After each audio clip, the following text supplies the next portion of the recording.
today's session on risk, emerging trends in risk-based internal audit and professional opportunities.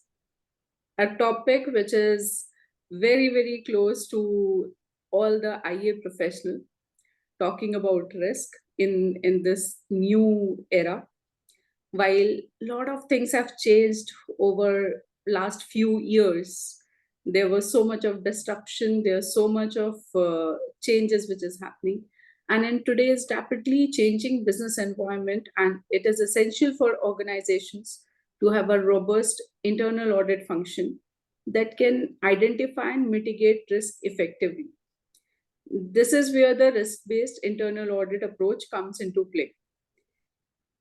This RBIA approach is a proactive and systematic approach to internal auditing that focuses on identifying and assessing risk, evaluating controls, and providing recommendations to improve the overall effectiveness of an organization risk management process.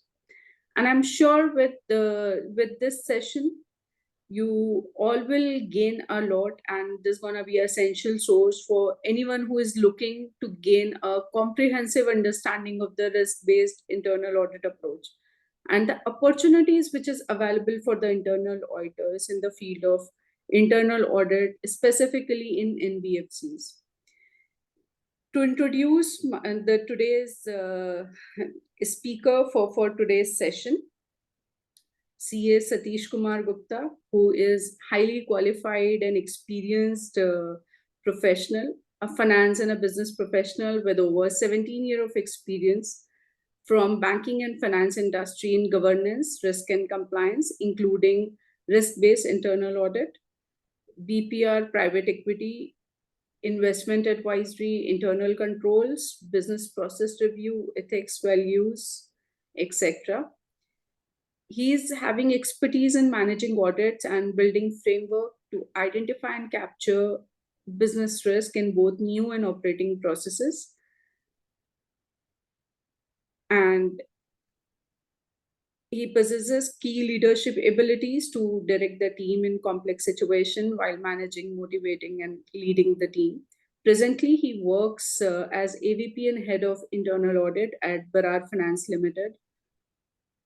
Earlier, he worked with Cholamandalam Investments for 10 years. So I'm sure all of you will gain a lot of insight with today's learned speaker with us. And all just to reiterate again, then whenever you have queries, please write it in the chat box whenever you have. I'm sure Mr. Satish will take it up during the session, and we will definitely be having a dedicated time for Q&As towards the end of the session as well. Thank you so much, everyone, for joining and listening to this session. Over to Mr. Satish for the deliberations. Thank you. Thank you, Sana Madam. Thank you, IIA, for inviting me. It's kind of a experience where I am into my alma mater, back to my alma mater. We completed our degrees, right, qualification, lot of learning experience from this institution, great institutions. And it's my honor and privilege. And none other than Sana Madam has introduced me, who herself is a brand name in field in this internal audit. नाम ही काफी है ऐसा, और नाम तो सुना ही होगा, इस तरह के पर्सनालिटी है साना मैडम. तो thank you very madam, thank you very much for wonderful introduction of myself. So people are a little bit more very much curious and excited to see the topic. The topic is very catchphrasy, the romancing with risk.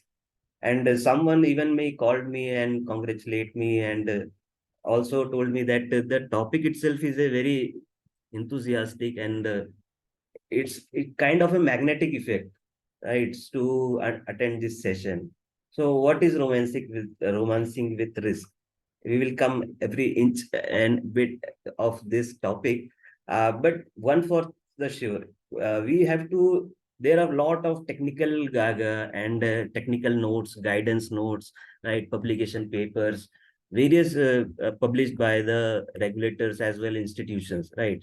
So we have to adhere all those things. If we adhere each and everything in letter and spirit, then only it will become a romancing with risk. Otherwise, what will happen? It will become a risk with romance, and we all will land into a Me Too kind of situation. Right. So I think all of as a professional, we will appreciate the fact. So just a little about myself that I am, yes, CA Satish Kumar Gupta. So I completed my CA, my CIA, my DISA, because everything is moving nowadays from document to digital. Right. So I have completed a full-fledged MBA also, because in those days when we completed our CA 2006, MBAs was on craze, and there is always a discussion who is better, are these MBAs guys are better or CAs are efficient. So I think such discussions are never ending kind of discussion. It's still there. So I am a certified valuer also from the ICI, and I am currently pursuing my PhD degree, and I am a registered research scholar in Nagpur University. My topic of my PhD is also in internal audit. So that kind of passion I bring to this profession. So I would say that I came to this profession for wrong reasons, but I stayed here for right reasons.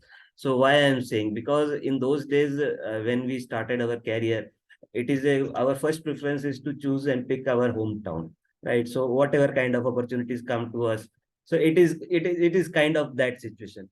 But when we come inside this and feel and find out that lot of learning opportunities are here, right? So in fact, as an internal auditor, our hands and legs are almost immersed in every function in the organization, right? From the finance, accounts, HR, operations, legal, compliance, business, the collections, and whatever manufacturing, the supply chain, everything. So if anyone has a great hunger for learning, right? So I think internal audit is the right profession where they should land into and should continue for a longer time.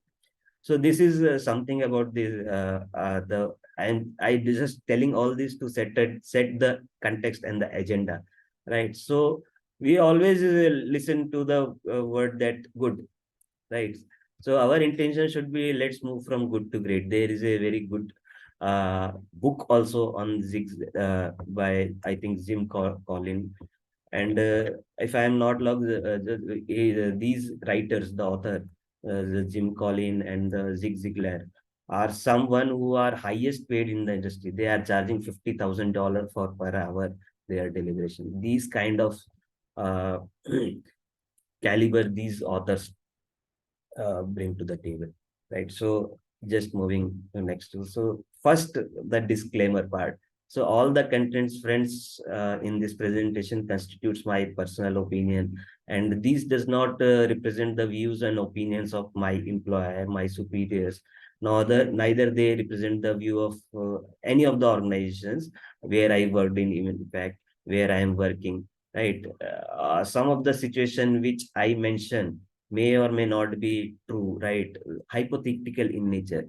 But जैसे फिल्मों के पहले एक disclaimer आता है कि सब चीज काल्पनिक है, इंटरनल ऑडिट में काल्पनिक कुछ नहीं होता है, जब आप भी देखते हैं जब इंटरनल ऑडिट रिपोर्ट्स आती है, राइट? सो सारी सत्य घटित घटनाएं होती है उस रिपोर्ट के अंदर. So on lighter note, this is and the content presented may draw and compile from the various sources, collaborative sessions, and from our seniors, from where we learned all these aspects, the key aspects, and images used may be subject to the copyright. So I have completed the statutory disclaimer part. So moving ahead, just a quick quiz, just for an ice-breaking section. An internal audit function is effective in the minds of board and senior management when it is performing. There are four options in front of you. It's whether it's error seeking audits, value adding audits, nitpicking audits, or fault blaming audits. I will just wait for a say 1 minute. You can type your answers in chat box, and then we will start the session. So yes, you are right. Yes. Apurva Prasad, you are right. Perfect. Amit Kumar ji, Deepak Venkatesh ji. So I think fundamentally all of us are clear, right? So let's see the what is exactly the right answer is.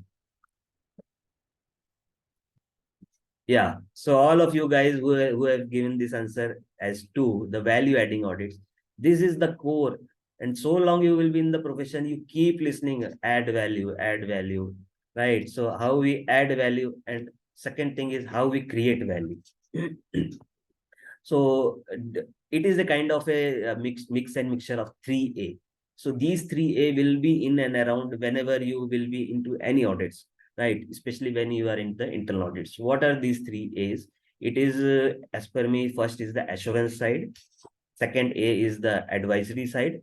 And third A is the anticipation side. So there is a weightage also of these 3A's in our career.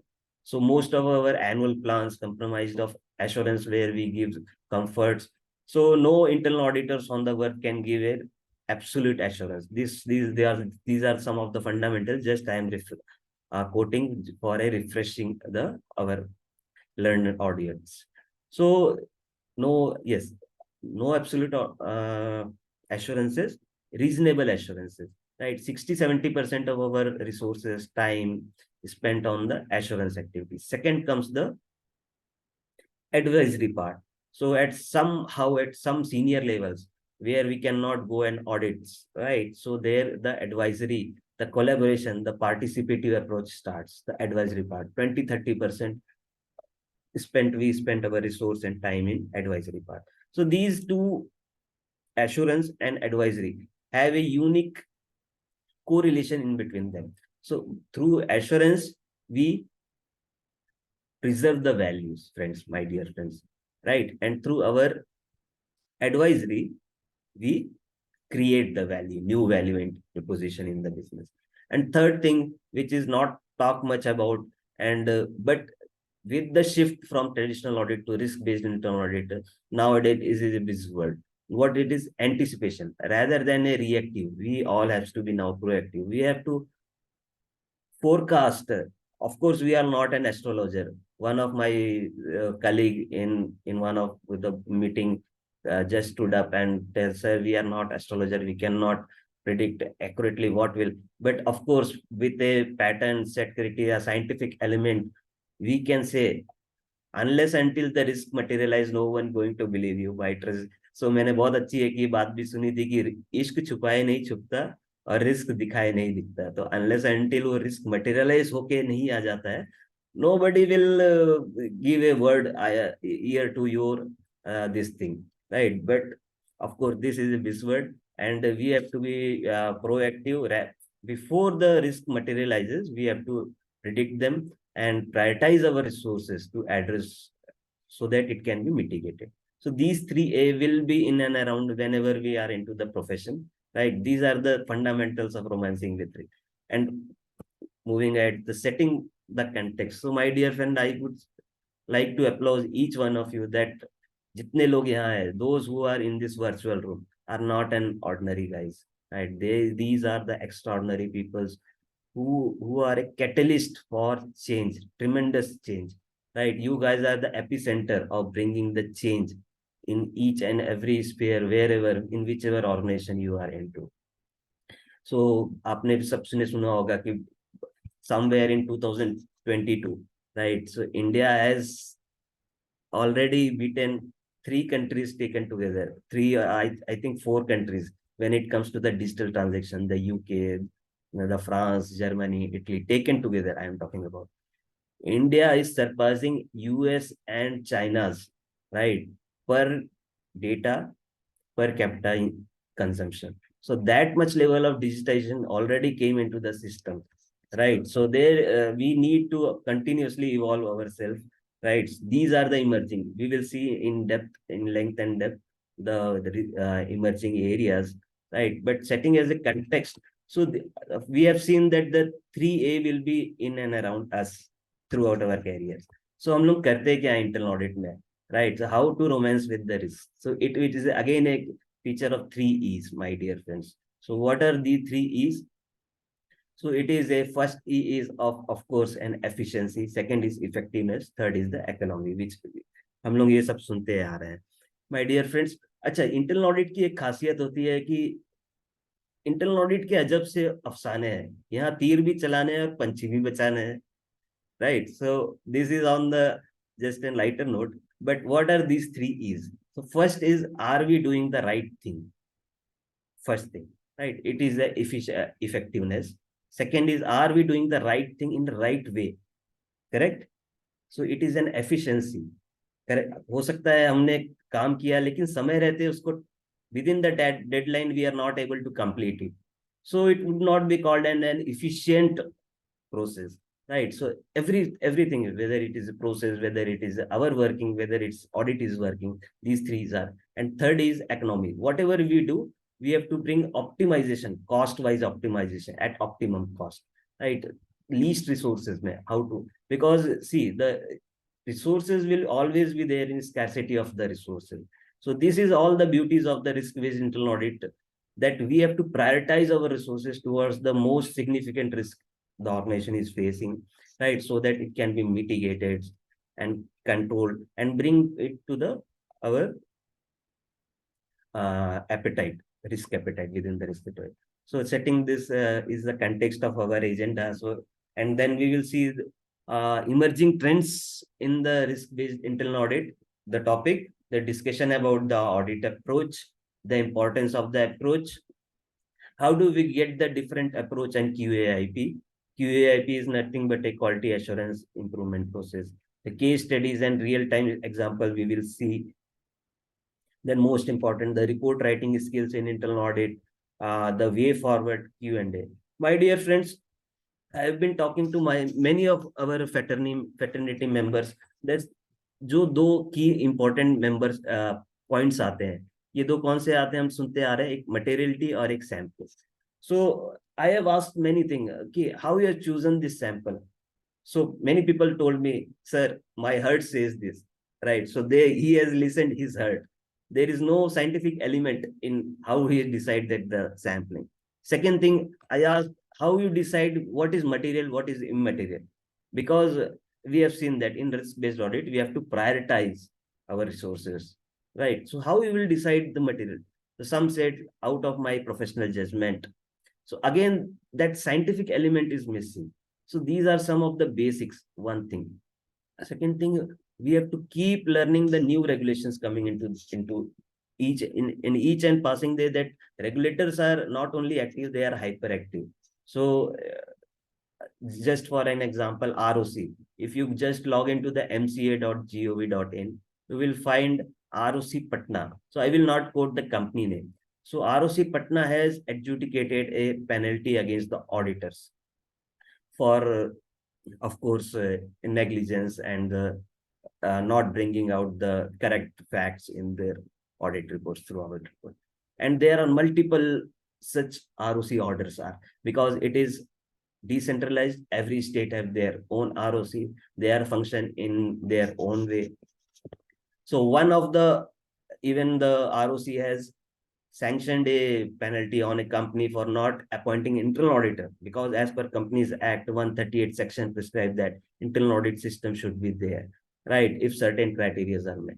So these are days where the regulators, the RBI, our NAFRA, if we talk about NAFRA, what is the NAFRA, right? So I still remember in 2021 in their order, they have quoted that ECQR. What is this EQCR? So it is an engagement quality control review, right? They have mandated for an auditor of a listed companies.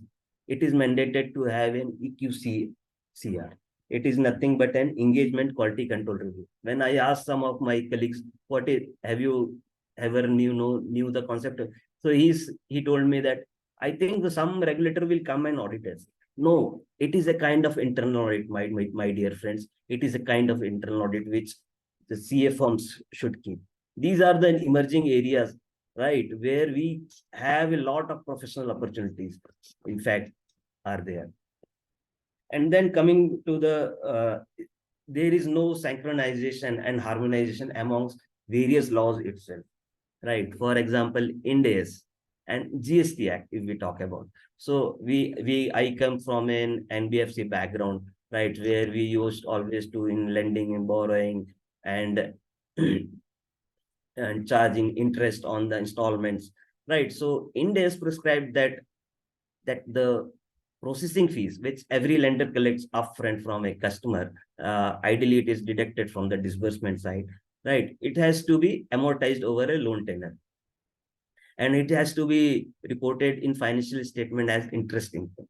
So there is no line item called a processing fees if you go through the typical financial institutions, but it is a major kind of a revenue item for them. But GST authorities are asking for GST on processing fee, not interest. Interest income is anyway exempt from the GST for me, right? So there are no harmonization, synchronization amongst various laws. So in a typical balance sheet, you will not find a processing fees, whereas this other authority is asking for a GST on a processing fee. So now this is a challenge which all internal auditors are facing nowadays.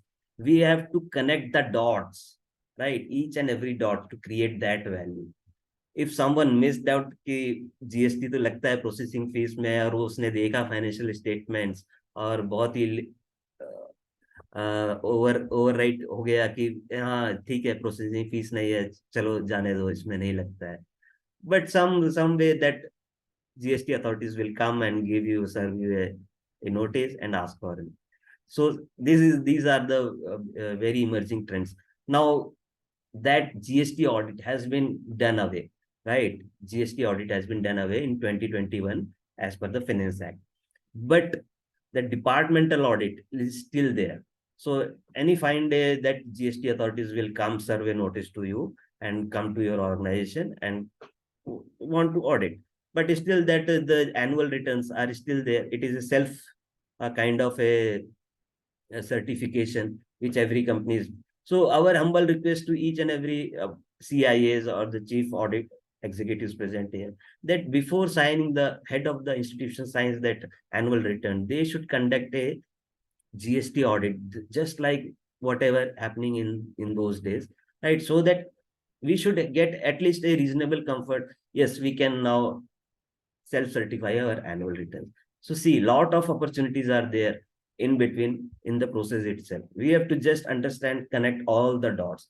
So these are the something which I just want to tell, just setting the context.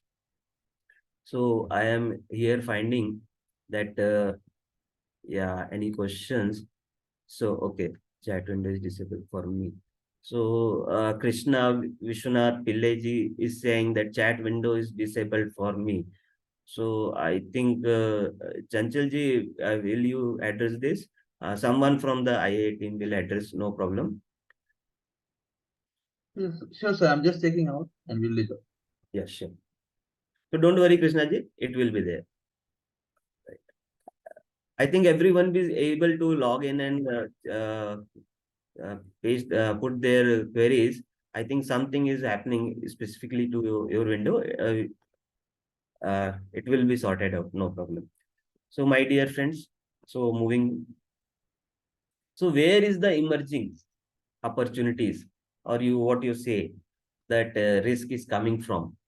So this is an audit life cycle today, typical audit life cycle, which all of us are doing day in, day out. So my dear friends, we are internal auditors. The name itself is internal. We are day in, day out with the auditors, with the organization. So our duty does not stop but just by citing a and fault. We are not fault finders, right? First of all. So our duty does not stop just citing the wrong things. We have to sometimes handhold the auditors and help them to navigate the situation, to progress the situation. So these are the typical the life cycle today, which all of us are following, and the emerging opportunities are hidden in this process itself. So how I tell you, right? So audit planning, right? Gone on the days where we plan our audits. So now it is a risk-based audit. So first we have to do the risk assessment.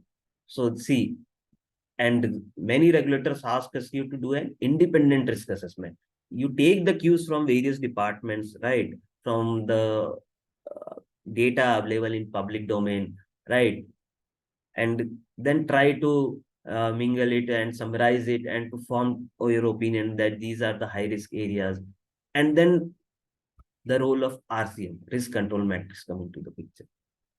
So look at the nitty-gritties of these each every process, where a lot of opportunities and the professional opportunities are available there, where we can not only preserve the value, but we can add the value to the organization, right? In audit planning, then scheduling, how we are scheduling it, how we are executing audit execution, the report preparation. We have a separate 10 minutes deliberation on this report preparation, right? So going forward, audit review and finalization, report circulations to auditee, the compliance management. So these are something are new never areas, right? So we have to be very upgrade ourselves. We are not subject matter experts. Sometimes it is called as, because we are some guys say that we are jack of all and master of. I don't want to use that. None. We are master of risk management, my dear friends. Right? We have to understand each and every as we are from a bird's eye points of view, bird's eye point of view. Right? At 30,000 feet above, we should understand the broadly how exactly the process in that work. So when it comes to the compliance management, lot of regulators are there. In next slide, I will talk about how these are the emerging opportunities. And then the reminders and escalation, because just citing the issue and leaving it as alone will not add any value to the organization. Right? We have to see also ensure that it is concluded logically somehow. It is closed, right? It should be completed. And the reports and various MIS, which we present our quarterly to our audit committees, to various stakeholders, right? So everyone is, I have a very interactive and very extensive interactions with various regulators. They are always saying that, Satish ji, internal auditors are our extended arm, right? So each and every regulator is that much faith and trust on you, on us, I would say, right? So I will, yeah. So yeah, one question is there. So auditors are fact finders, not fault finders. Yes, of course, rightly said by the Tapas Shankarji. I thank you for bringing out this fact. So rightly pointed out by Tapas Shankarji that auditors are fact finders and not fault finders. And my dear friends, we have to crystallize the things, right? And once the fact is settled down, and however big the personality is, auditee is, he will surrender in front of the fact. Take my words, right? Anyone, however big he is, he will surrender only in front of facts. So we'll always try to rightly pointed out by the Tapas Shankarji. We are not a fault finder, we are a fact finders. So before jumping into the other topic, I just want to touch little bit softer topics, right? Of course, anyway, we are internal auditors. We are not James Bond, 007 तो नहीं है, नहीं हम कोई दूसरे detective agencies की जैसे, right? We are also human being. So what are the life skills? So this is something, of course, you can laugh on me, but this is something P2T2, which I am always saying that uh, we should all I personally practicing this. What is this P2T2? So two P's are there, two T's are there. So ये चाय वाली T नहीं है. This is not morning and the evening tea, right? These teas are different than this tea. So first P is practicing, right? So all of us are practicing the internal audit, right? How we will champion the practicing our internal audit? So these are the things, the publication. So as I am in front of all the learned today audience, August audience, right? My request is each one of you have a caliber, that much caliber that you can deliberate, discussion, debate on any topic, right, of your interest. You can write a books, you can write an articles, you can have a paper presentation, you have a permanent column in your that local dailies. And of course, these and digital eras. So there is a blogs called something, right? So always be involved into this. This will help you to keep yourself updated in that relevant field. Then teaching are something kind of co-professionals to your directors, right? This will help you to earn the respect, right, my dear friends? So for respect, it's said that it cannot be demanded, it has to be earned, right? So, and then that can come the training side, training the students of the auditing, the management, the law, the commerce, right? So I think this is something, the penetration skill of any internal auditor, P2T2, and this will work only when you are fit physically, mentally, health wise. Please take best care of your health. Please invest more and more on yourself, and try to be maximize your happiness, and of course the family, right? So balance P2T2 plan along with the fitness, health, and family. This will add value to your professional journey, my dear friends.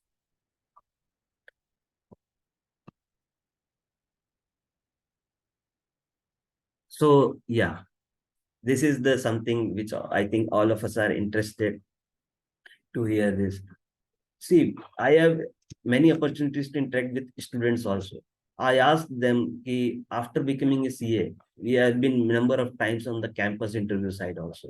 I asked many young chartered accountant who has just passed out, uh, what are your areas of interest, right? How you want to see yourself in next 5 years? In which profession you want to develop your career? Trust me, I have little, I would not say that, but yes, trust me, friends, no one told me, sir, I want to grow my career in internal audit. He will say that, sir, I want to be a finance professional. Sir, I want to be into the treasury. Even if he does not know what exactly happening on finance, what exactly, how the treasury works, what is the mechanism, right? But आज अगर इसमें से हम सब we all are the brand ambassador my dear friends, right? अगर हम लोग सब इस चीज को एडवोकेट करें और 4-5 कैंडिडेट्स इंटरनल ऑडिट में जो कैरियर अपना डेवलप करने में बहुत इंथुजियाज्म रखते हैं, इंटरेस्ट रखते हैं, right, those who have a lot of interest, and we able to develop those interest, I think today's my deliberation, I will accept it as successful if some of we be able to shape up and develop some of the students towards this profession. So when does an organization need an internal audit function? So every organization, as you know, that regardless of its size, should have some type of internal control systems or process. The Companies Act, right, 2013 prescribes by Section 138 that company to appoint an internal auditor to conduct an internal audit, right, of the functions and activities of the company. All NBFCs, my dear friends, in top and upper and middle layer, as per the scale-based regulations, which has come very recently, and in fact, which has replaced many master directions issued by the RBI in of the year 2016, 2017, right? That mandates that risk-based internal audit function is mandatory for certain categories of the NBFC. What are those NBFCs? So NBFCs having asset size of 5,000 crore, number one. Number two, the deposit taking NBFC, irrespective of the size. Then payment bank, the small finance bank. Recently in scheduled commercial banks, it is made that RBS system, we are calling it as risk-based supervision. It is applicable extending to the all scheduled commercial bank. Look at the plethora of opportunities for each of the internal auditors here. IRDA, it is an insurance regulator, right? So it's regulate not only the intermediaries, but the insurance companies, very big giants into insurance companies are there. And it is applicable from October 2018. SEBI, through their LODR, excuse me, has mandated a risk-based internal audit for brokers, intermediaries. And then all India financial institutions like NHB, National Housing Board, the NABARD, the Exim Bank, the SIDB, the NAFID, credit information companies. There are four information companies, credit bureaus, which we all usually call them. And then our own alma maters, IIA standards, IPPF, which prescribe that, right, what is the role of internal auditor, when it is applicable, which organization should have it in place. Then the ICAI, the Institute of Chartered Accountants of India standards, right, of auditing. They have a very dedicated set of internal audit standards also.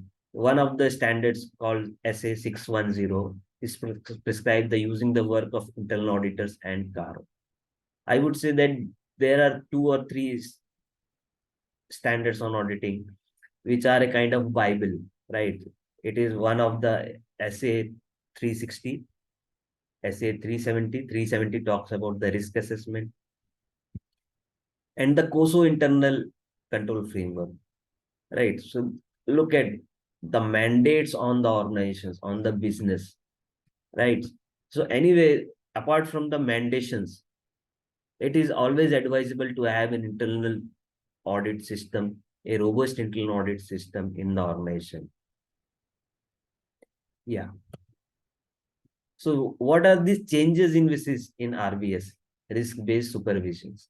So this would include the following, my dear friends: the regulators and the regulated entities, right? So we have seen who are the regulated entities. There is a complete laundry list of many organizations, many companies are there. Should have a well-defined standards of governance and well-documented policies, procedures, practice in place to outline the responsibilities and accountability more clearly. To revisit the organization structure to align with the requirements of RBS. Review of the risk management culture. So here, when it comes to the risk, so we should not keep our shoes into the person who is driving the risk. So we will come the concept of risk little bit later on our deliberation. But one thing for the sure, that we are the third line, right? As even the IIM model also acknowledges that. Regulators on various communications has also acknowledges as a third line of defense. And risk management is a second line of defense, my dear friends. So, of course, we cannot set the risk appetite kind of thing, but of course, we can report its effectiveness and its adequacy. Adopting the risk-based internal audit for the entities, improved IT and MIS to capture and report various elements required for risk assessments. Building the compliance units to take prompt corrective actions suggested by the regulators from time to time as part of supervisory actions part. Right. And review of skill sets, extensive training, redeployment of staff, talent, retentions. These are something called conformance reporting, right? When we are reporting statistics on internal audit department side, that how much audit plan we have completed year to date, month to time, and what are the new emerging risks we have factored, which are not a part of the sanctioned annual audit plan, right? How many auditors we have, how how is the shortfall in terms of capabilities, right? In terms of the qualities, skill sets, we as a department, right, are facing. These are all conformance reporting. And second one is the compliance report, where we report on the discrepancies and irregularities which we observed during a course of our internal audit. So retentions, and as may be necessary to move towards the risk assessment in place of mere compliance. So these are the, my dear friends, which all of us are waiting to see. See, my intention is to share away that fear inside the internal auditors, right? Because we have seen that regulators are not only active, they are hyperactive nowadays. And they are seeing us as an extended arm, right? So these are the emerging trends, in-house subject matter experts. So someone have an expertise in GST internal audit, right? Someone has an expertise in anti-money laundering internal audit. Someone has an expertise in, say, tech initiative, various tech auto initiations happening on the. So as just like other professionals are networking, I think we should also network and rope the relevant person, competent person in your company, right? Whenever you are into the internal audit, rather than doing incapably or with insufficient staff, right? It will not serve the purpose. So these are the some of the emerging opportunities. Anti-money laundering, it is not only a compliance, it is a criminal breach also, my dear friends. Pml has a many multifaceted, right from the screening of the your that borrowers, right, and then risk categorization, and the continuous monitoring, which called as the transaction monitoring, and then various reporting events are there when we report to FIUIND. The FIUIND is the Financial Intelligence Unit India. FIUIND is the regulator for AML. So climate change and environmental sustainability, compliance, the crisis management, business continuity, disaster response. Right, we have seen that many organizations are deficit, because if something happened, they will not be able to up and live very soon, very quick, because they have not invested, they have not planned for this business continuity, disaster response, the cyber and the data security. Right. So do your part and always be a cyber smart. This is the motto, kind of motto, which each one of us, and lot of employee training opportunities are inbuilt in cyber, because most vulnerable assets are the humans, right? Apart from the hardware, software, which we will see in later on, the networking, and the various application layers and all this. The most vulnerable asset is the human. And my dear friend, take my words, it is only the training, right, which is the tool available to set right, to penetrate across that, and to address all these issues. Then data analytics itself is a very huge field, right, where we talk about 5 V's. First V is the velocity, second is the variety of data, third is the veracity, fourth one is the volume of the data. And why all these V's are there? To again back to our basics, to add value, to the organizations, right? So we use multiple data nowadays. Big data concept is there, when where we talked about not only structured data but also the unstructured data, like images, the videos, various JPGs, and all this. Then finance and accounting, with the advent of Ind AS. Yeah, let me see, some questions are there. Humans are the weakest link and can be exploited easily. Yes, Tapasji, you are absolutely right. In Q&A, okay, right. Then finance and accounting, with the advent of Ind AS applicability, now it's first applicable in a phase-wise manner to various organizations. NBFCs are one of them. Now it is mandated to even banks. So look at the plethora of opportunity. We all know how many banks are there. We all know what is the NBFC universe. In India, there are more than 9,000 registered NBFCs are there, my dear friends. So look at the opportunities, the emerging trends, where we can have a lot of professional opportunities. Then the frauds, right? So we all know the fraud triangle, right? There is a need, and then the fraudster will harness some of the gaps in the system, and then third triangle will be complete when he justifies the thing. So we cannot plug in the first need of any individuals. All of us have a need, right? We cannot even plug in how he, because one, or how he will defend himself when he will caught, right? So only thing which we can plug is the loopholes in the systems to stop the frauds. And then the human capital, health and safety, the diversity and talent management. IT, my dear friend, information technology, the organization's governance and corporate reporting. Look at, please understand that IT is so much weightage because nowadays I am from the NBFC industry. We are called as not only and nowadays NBFC, we are called as NBFTC because technological organization. Lot of tech initiatives happening in India. I have deliberated in the beginning of my session that India has surpassed digital transactions volume taken together for European countries. Right, that the level of usage digital transactions happening in companies, right, in India. Organizations, governance, and corporate reporting. This is always be a very I would say a very loving subject for regulators, the corporate governance agenda, right? The risk management.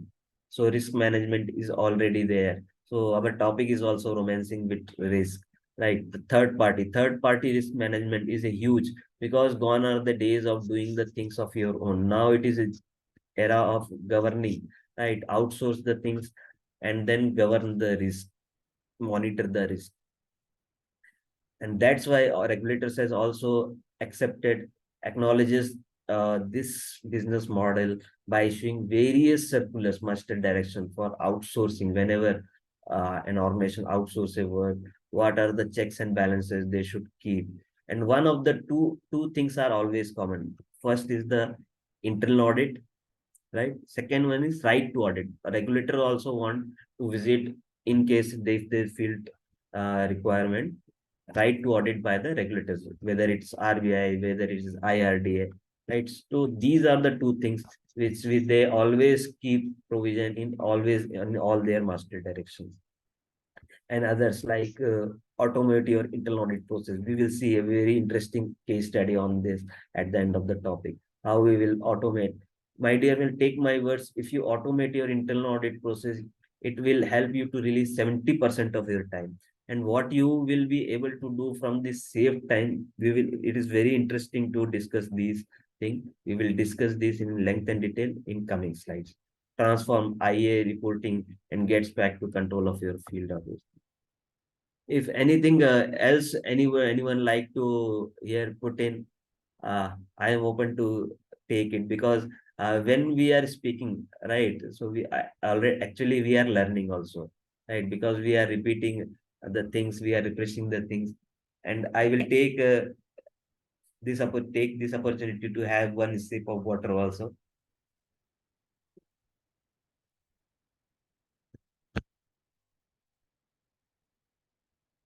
Yes. सो इतनी सारी opportunities के बीच मुझे एक बहुत अच्छा सा coat याद आ गया कि अच्छे से अच्छे की तलाश करो, नदी मिल जाए तो समंदर की तलाश करो, टूट जाते हैं शीशे पत्थर की चोट से, जो शीशा को तोड़ दे वैसे पत्थर की तलाश करो. So as an internal auditor, we all should always be restless and to have that perfection because there is always a scope of improvement. There is always new and emerging opportunities available on our doorsteps. So how we will keep managing all these new in emerging opportunities, right? So I think these are the certifications I have browsed and discussed with various seniors and find out that these are the some of the gold standards. Of course CIA is the gold standard for, and it is mother of all internal audit, right? So someone is saying that CISA, again it is specific to the that information technology audits, right? So someone is also saying something CFE, again it is dedicated to the fraud. But mother of internal audit courses, of course I would say that it is the CIA. It's very comprehensive, very detailed, very elaborated, and it is only a globally recognized, right, degree accepted in every country. It has in fact truly rebranded, redefined the entire internal audit professions. That monotonous, whatever the profession is feeling from many past years, that CIA, if you add that CIA title, and of course I am very exciting to see many CIA titles in front of many of the uh, audiences already. When you say 70% time can be saved from monitoring. Of course, Deepak Venkatesh ji, you are absolutely right. So we will, I will come definitely. I have a very dedicated slide on this. I will definitely dedicate that. Yes, of course, we have automated. We are in the process of automation our internal audit process also. And what are the benefits I am deriving? I think each and every one of them can derive. Deepak ji, definitely, I will. You will find that interesting topic in coming upcoming slides.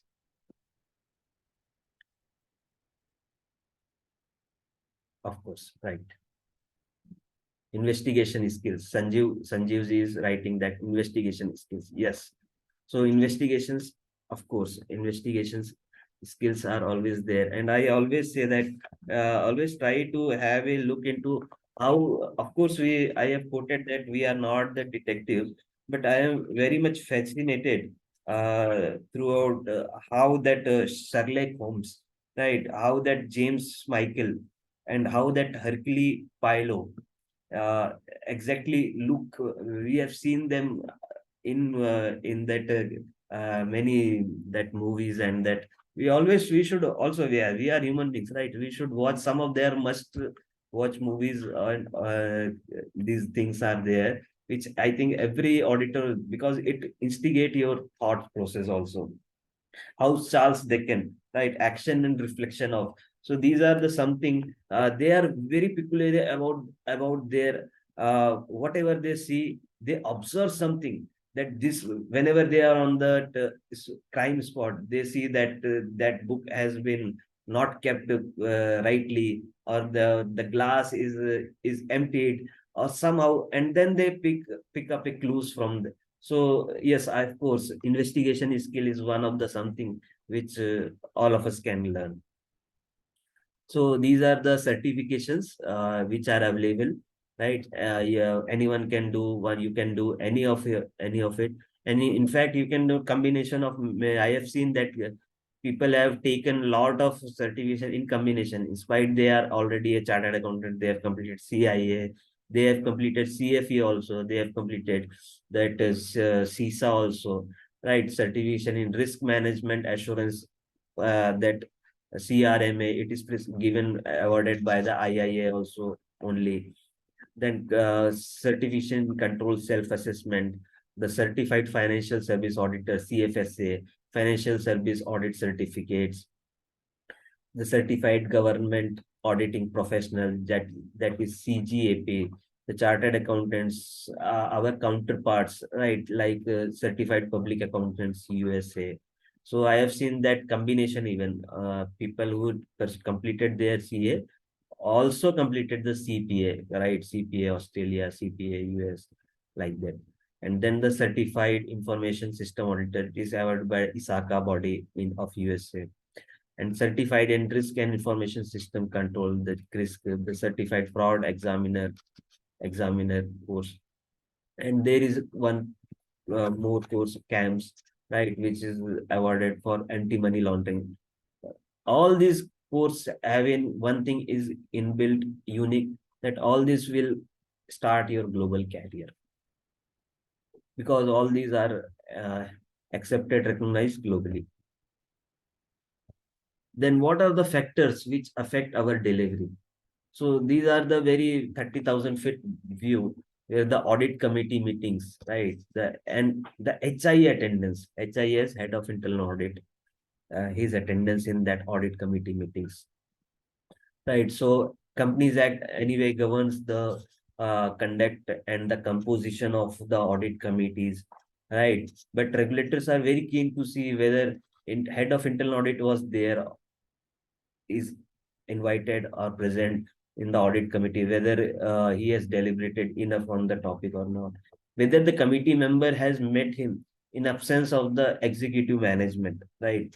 That much level the regulators has gone nowadays, right? So, and it's not like that is just a formality. It has to be in practice, right? It's minutes, whenever writing minutes, it has to become in the minutes books that yes, the committee members has met the HIA in absence of the executive management. This is and it is to be a quarterly practice, not a kind of an annual exercise. So that must trust the faith the regulators are having on this internal audit profession. the source individuals. So this is again a new emerging opportunity. So how we can source our individuals? It can be obtained through short-term contracts, the co-sourcing, right? So and outsourcing. Some of the regulators prohibited outsourcing. So there is a very thin line of difference between the outsourcing and co-sourcing, right? And that difference is when you outsource, actually the responsibility, accountability is also outsourced, right? But when you are co-source, so for example, RBI has prohibited outsourcing of internal audit function. They are saying even if you can take the help of other person, the accountability and responsibility of that function will be within the organization, right? So they permit co-sourcing model. So if an audit function does not have that skill set, a different person who is handling the, for example, the IT audits, we can rope, of course, a CISA or DISA qualified person, right, for as an auditing our information security department or the system or the process. We can involve the GST experts also, and there I am talking about the subject matter experts, right? So many of us are subject matter experts also. We have, I am seeing in the and out of the audience, there are many subject matter experts. Someone is has been championing in ESG, right? So instead of doing everything of our own, it is a now a trend or a best practice to involve some of the subject matters also, right, through co-sourcing. It is permittable by every regulator. In fact, regulators appreciate, management appreciate, because when subject matter experts came as an internal auditor, right, they will add value because we bring them many best of the practices we have, which they have mastered, which they have seen in other industries, right? And then the other similar means through this we can source our individuals, right? And then the reporting lines. So our regulators are very keenly watching how exactly the internal auditors report in an organization. So they prescribe a typical methods, that functional reporting, the administrative purpose reporting, right? So functional reporting relates to the delivery of internal audit service, the quality of internal audit service, the coverage of internal audit program, and performance of the CAE. Right. Whereas in administrative purposes, administrative reporting is a day-to-day support of the internal audit activity. It addresses such matters, right, my dear friends, as information technology support, as accommodations, as other logistical supports. It does not permit consideration of the scope, delivery, and reporting of the internal audit.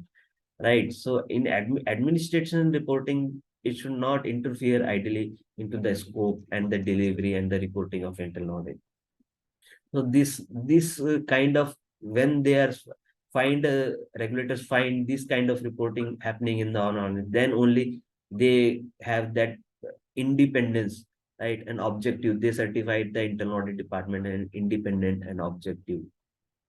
So what are the average number of years of internal audit experience among the internal audit personnels? So this is also a very area which has to be, which we all keep a tab on this, right? Instead of, so we should have a mix of young as well as the professional. Young bring the energy, right? And the professional bring the wisdom. What are the internal audit department's overall budgets? This is a very keen area, right, and interesting also, including the payrolls, the travels, etc., reported in the most recently completed financial year.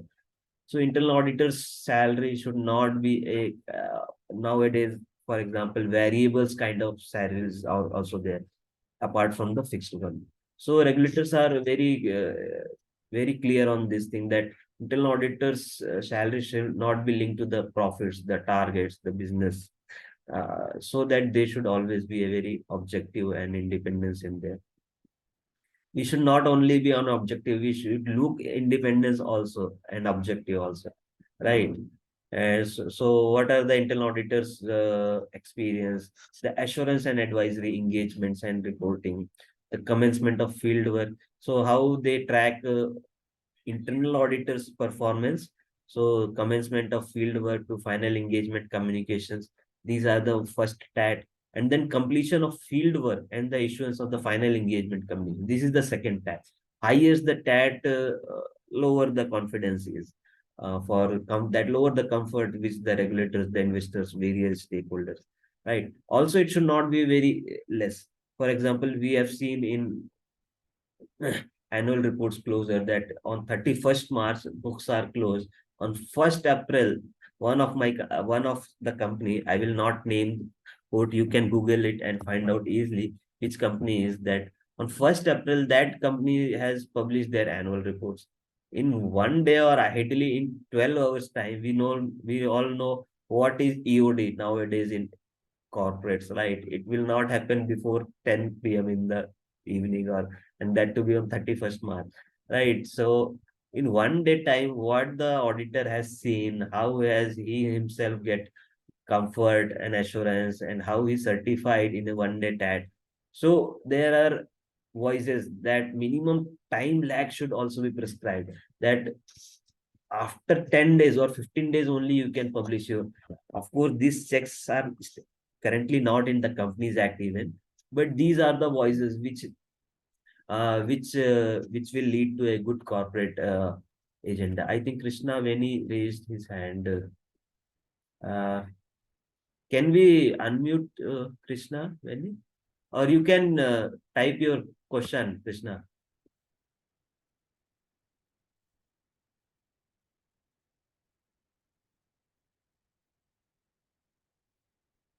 Okay, you can type, no problem, Krishna. We will definitely address this. The performance matrix, the average number of the recommendations per audit, how many recommendations we are giving in our audits, and what are the percentage of agreed action we are implemented on time. So these are the some of the performance metrics. It is not like that we keep on saying to the auditees and not keeping a check on ourselves, right? We are the conscience keeper, right? We are the third eye of the organization, right? As an internal auditor. So we will definitely see very interesting topics, how exactly the reporting shall go.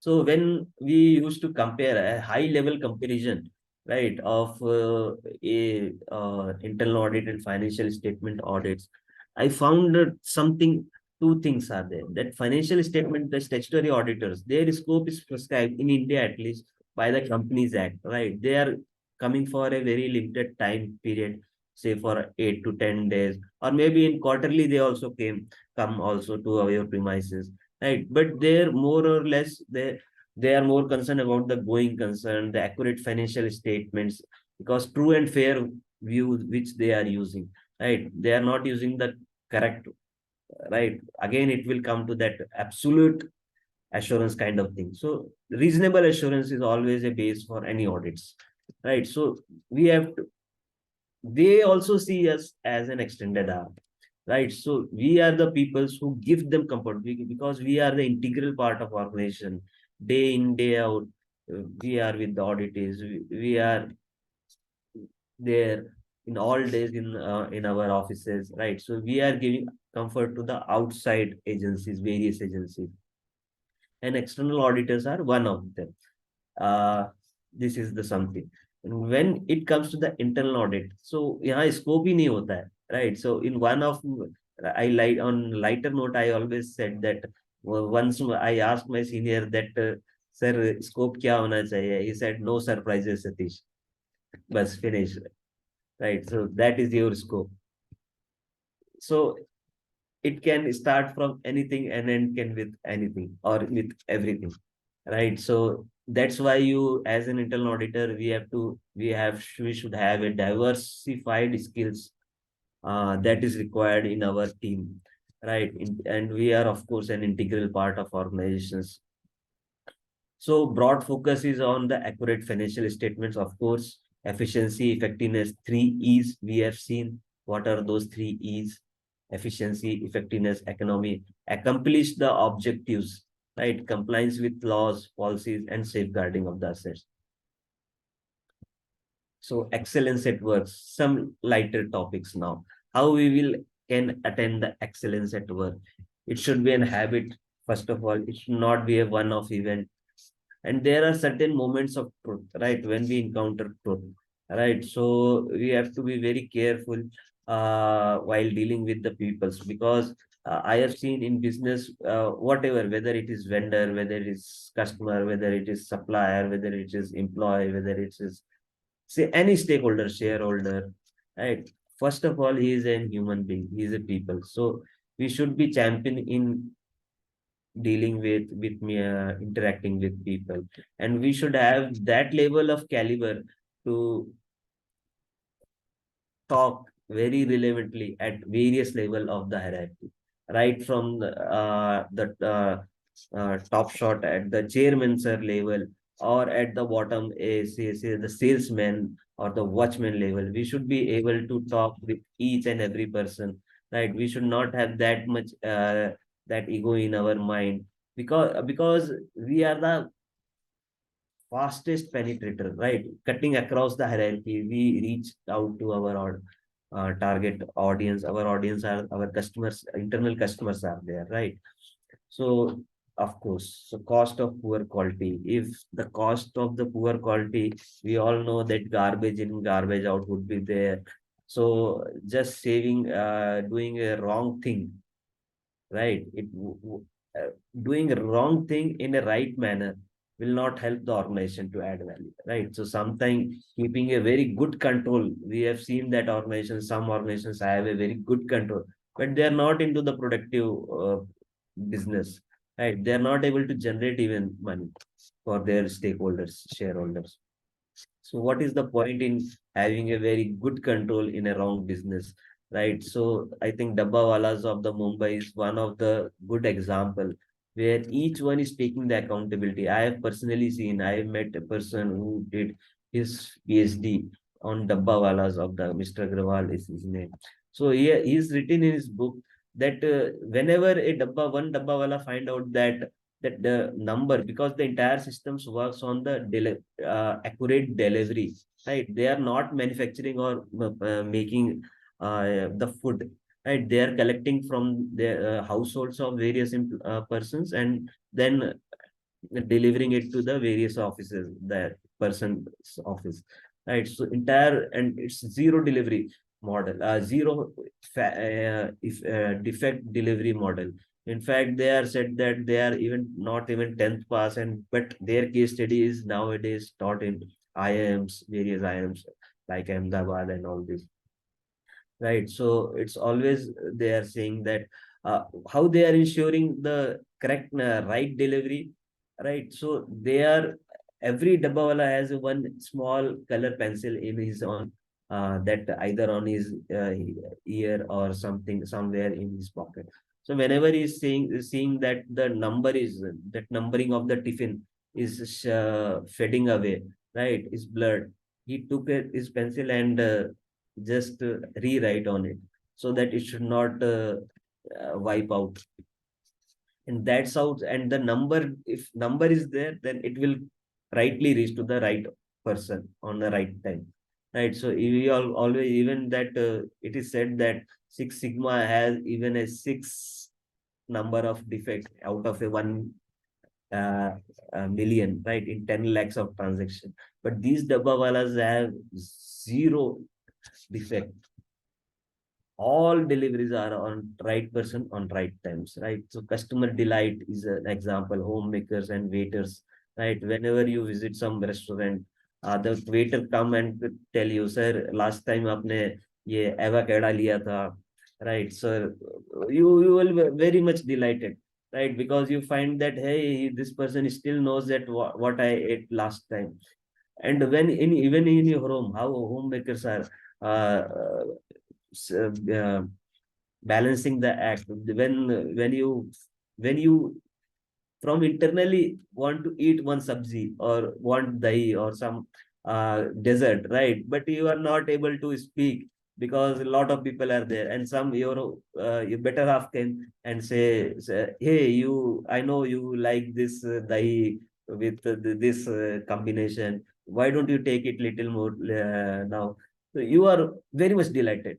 So these are the something where we should also be into the delight, collaborate with the various internal stakeholders, and then design our risk-based internal audit so that it should turn into the customer delight. So every time many people are saying how an internal audit function is been adjudged as a whether it is a good or is not up to the marks, right? So some are saying that it is more about the stakeholders delight, but I always said that internal stakeholders should be feel proud of their internal auditors, right? That is the level, that is the next level, that is the next orbit we all should strive to achieve. And then here it comes the some of the credibility, right? Of course the credibility, because day in day out we are with the auditors, we have to be very careful what, because on our advice sometimes he acts and reacts also, right? So our credibility should not go for a toss. Relationship, as I tell deliberated that it is very important to have that bonding amongst the auditees. So gone are the days where people are discussing about the work and the work life kind of balance kind of discussion. It is nowadays a work and workplace, how we can strike out that balance, right? And that the meeting expectation and exceeding expectation. So this video is very close to my heart, where the person has been kept, where an employee has been kept for doing one thing, but he want to do more and more and more, right? So I'm just playing out this video, kindly watch it.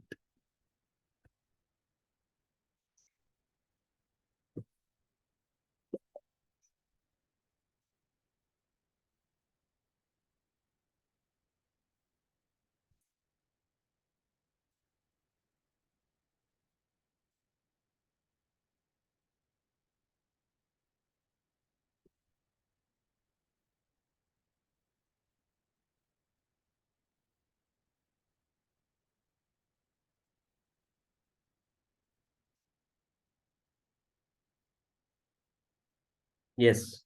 So this is a from Bawarchi, right?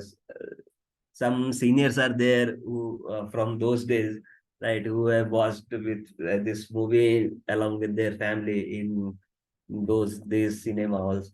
So here Rajesh Khanna is saying that I love to want to work little bit more and want to give more and more and more. So this is something the key learnings which I have personally come learned from my 18 years plus career in this field. So my dear friends, this is the word audit, and we can see that the two letters are missing, and this is exactly the you and I, right? So audit cannot happen in isolation. It is always an interactive process, right? And then the comes regulators into the picture. So they are prescribing nowadays that which NBFC, so which banks should have an NBA risk-based internal audit setup. So there are three circulars. It is 2021 February 3rd, 2021 circular, which talk about in length and detail about this process, the risk-based internal audit process. Right. So this is a kind of a very good professional opportunity, right? Where it prescribed that nowadays NBFCs or banks should have their in-house internal audit function. And now it is not gone on just stopping to to this class of companies. It is now extending and extending. For example, urban cooperative banks has been now taken into also into this category. Then the scheduled commercial banks are there, private banks already there, already it is was there from 2002 onwards, right? I still remember. And then, so as an internal auditor, we should always strive to have a motto of winning together, right? Uh, because if our auditee loses, at the end of the day, I cannot celebrate, right?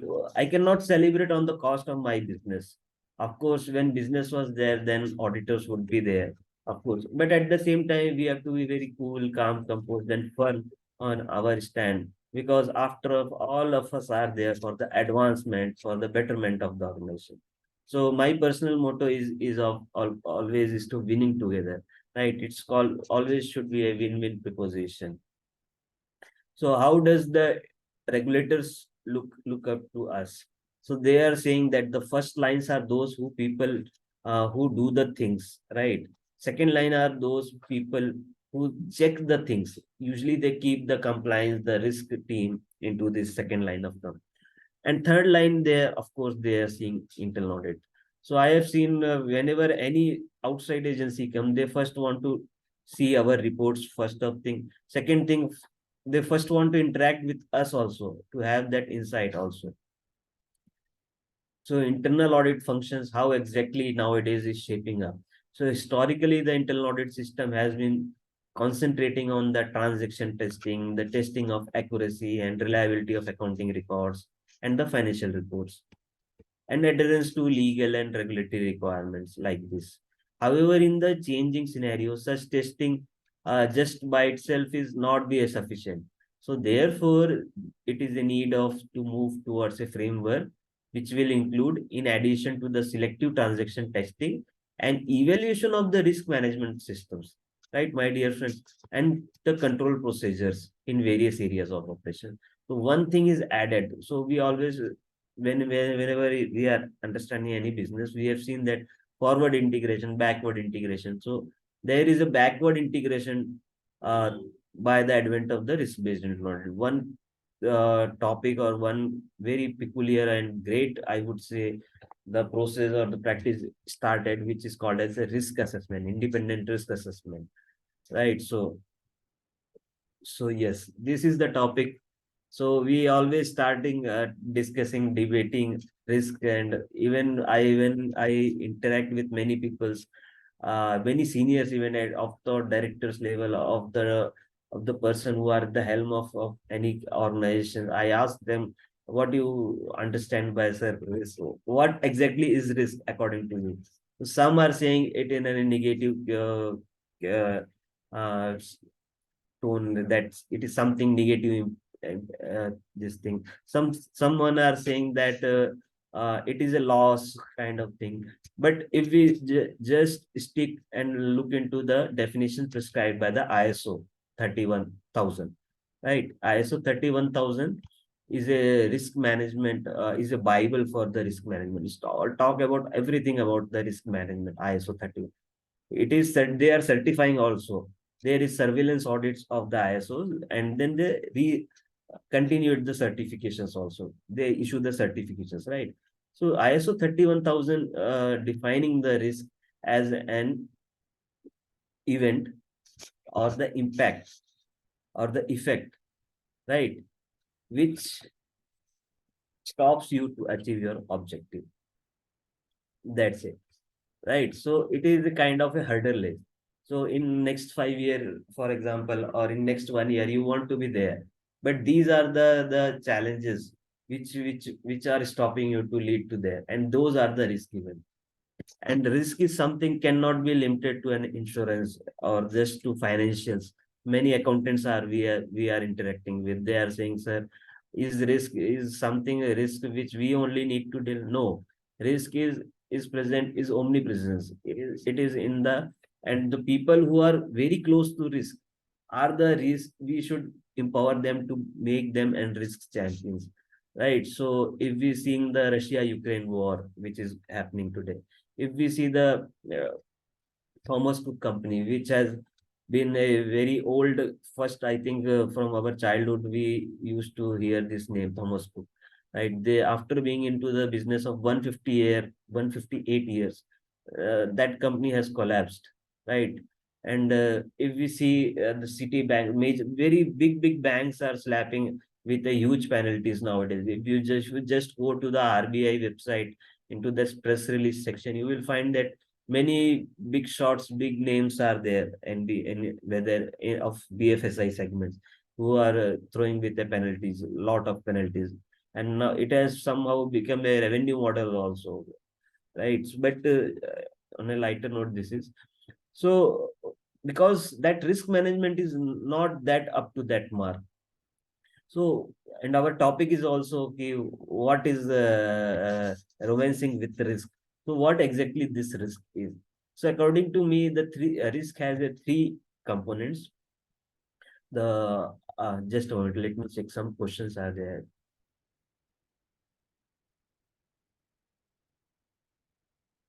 Yeah.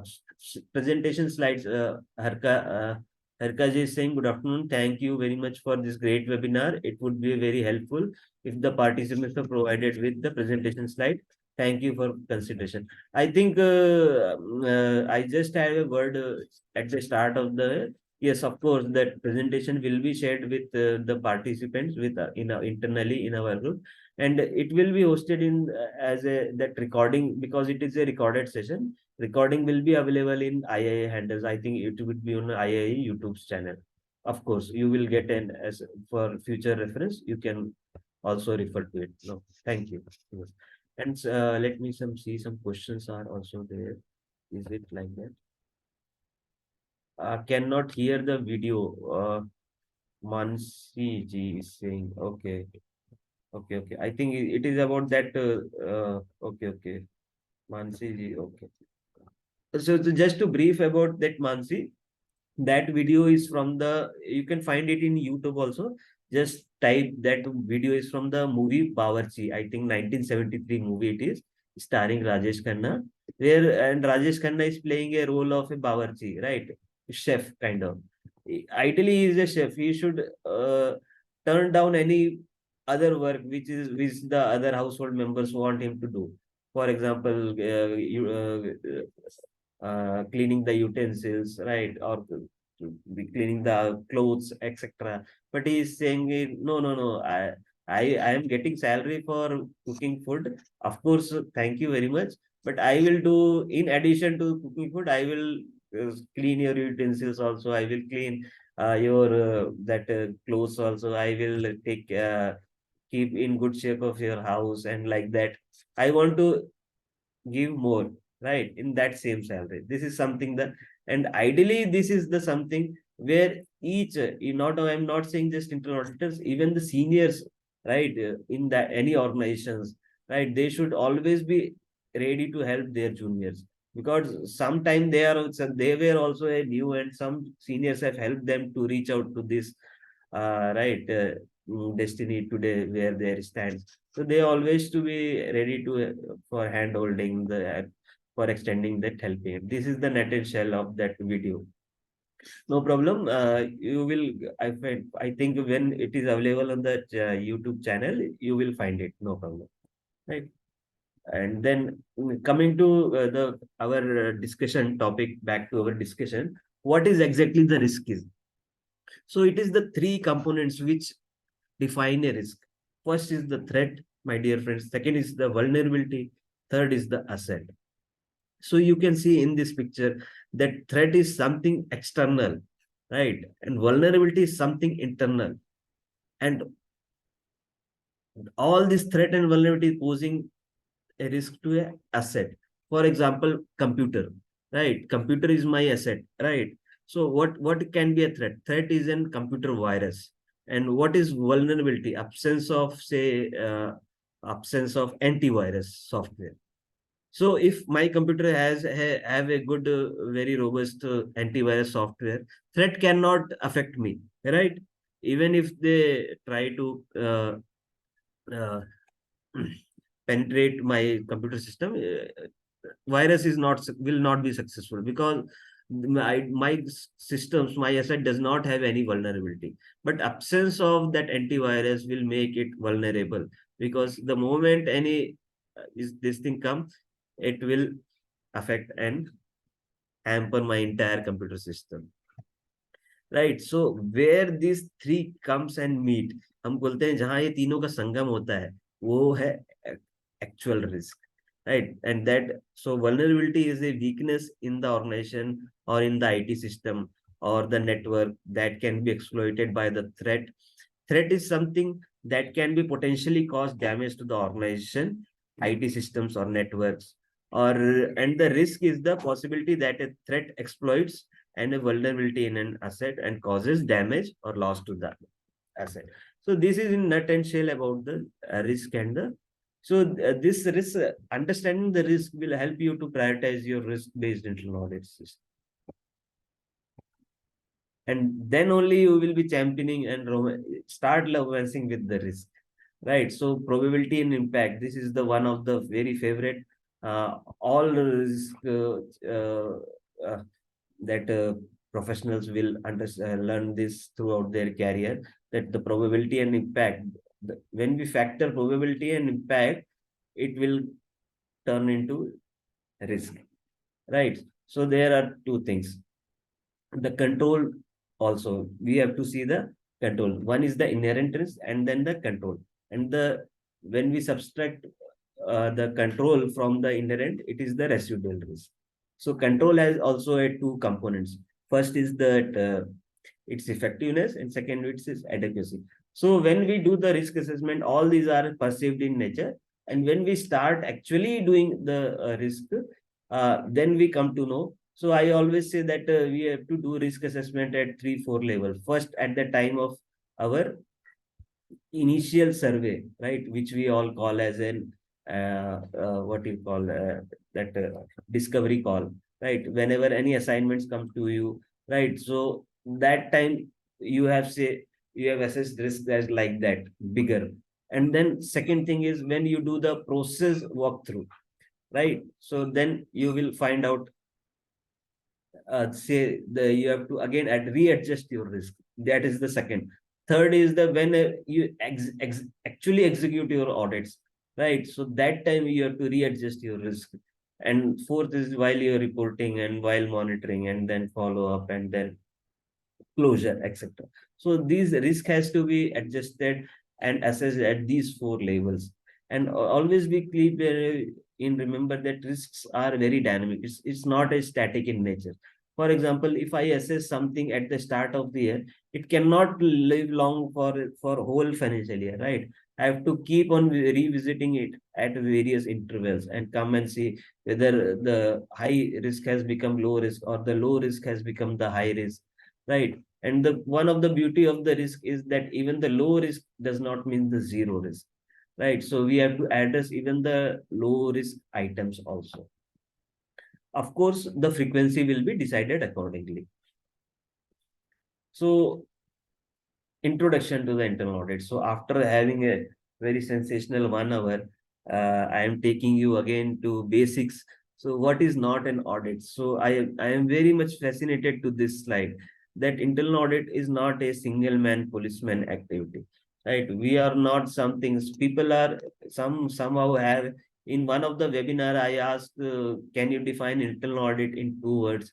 Very senior person just stood up, of course, not from the internal audit profession. He's from the other profession. He just stood up on a lighter note. He said, "Sir, surgical strike."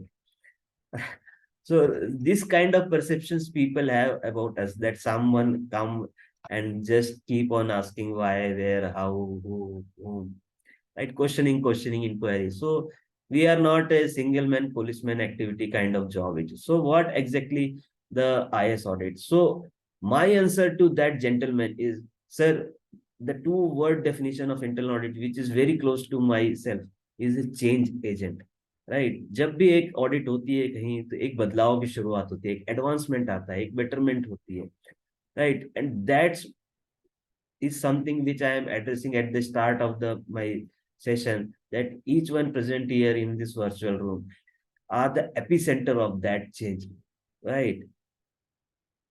So internal audit, what exactly audit is? Group engagement for wholesome process improvement.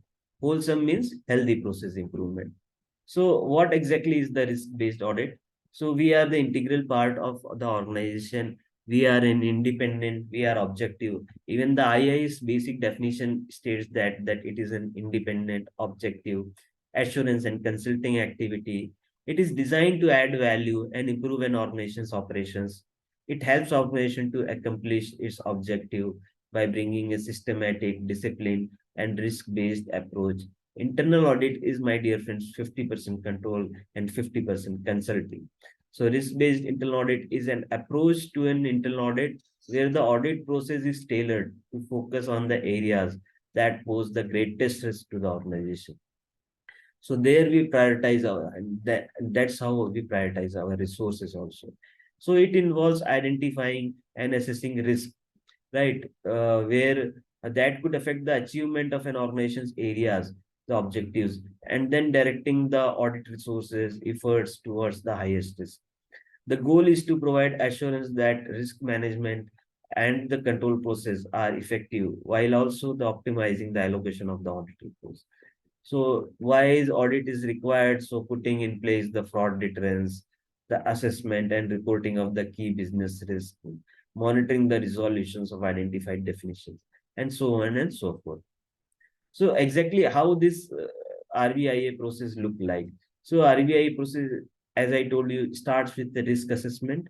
It involves identifying and evaluating various risks that an organization may face, including the financials, the operations, the compliance, the strategic risk.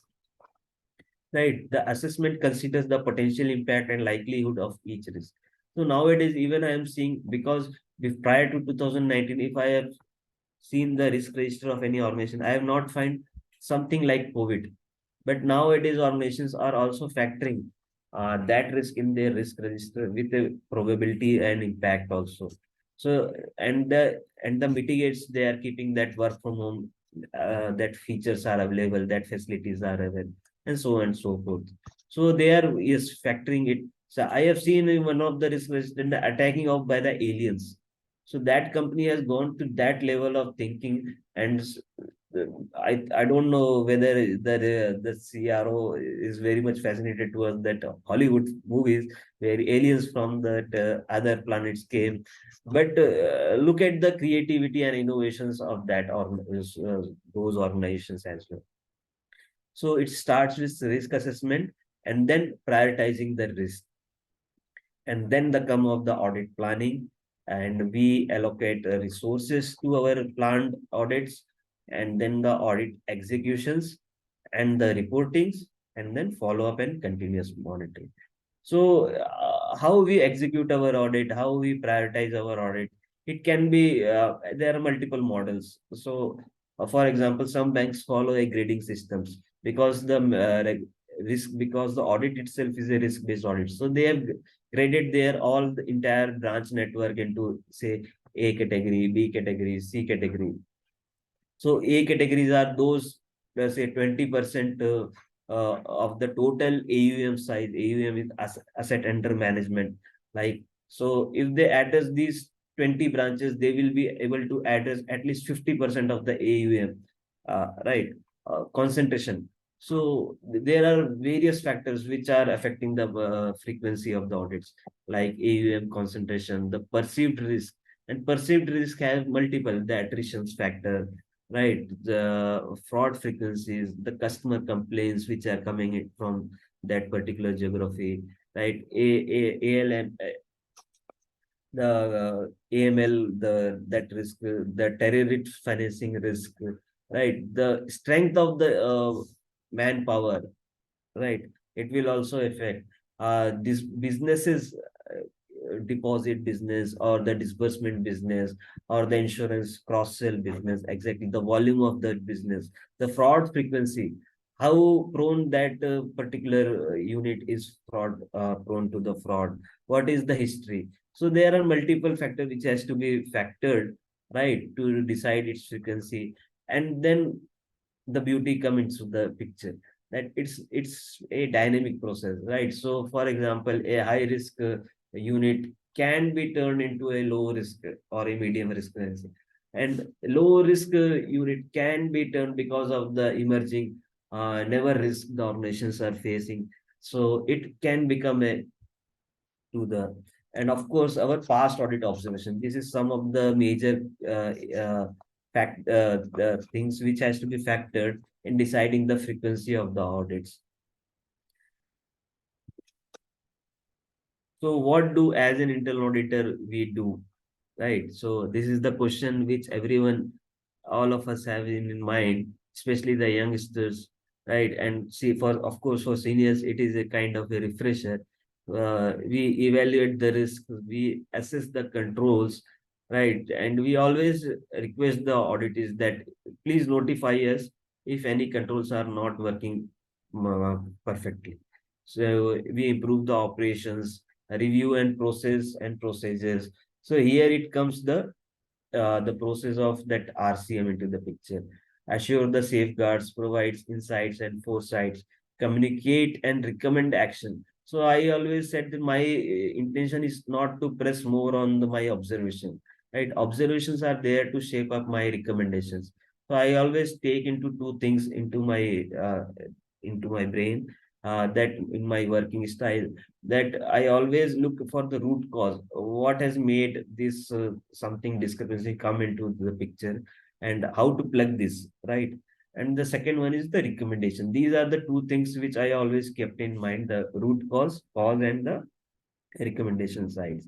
So find out what's working fine and what's not. Keep an eye on the corporate culture. Look at the organizations objectively. Bring organizations wide perspective. Right. So one of the thing is this risk is to be enterprise wide risk. Right. So risks are embedded in various activities, in various process, in various product, in various business, right, in every nook and corner. But as an internal auditor, we should be an ability to see an enterprise wide risk and accordingly factor it in our internal audits, right? Advocates the improvements, raise the red flags, and tell it like it is. So, without any mix and match, and without making it spicy, and without exaggerating the things, we have to report uh, as it is, right? And we are the trusted advisors, of course. So we have started by saying that let's move from good to great. So what will take us to this never height, to next level, right? It is our approach. One second, please.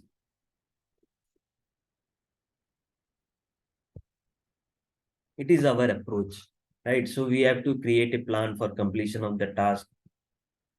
So yes, uh, Chanchalji, time check. I think we can Yes, sir. quickly.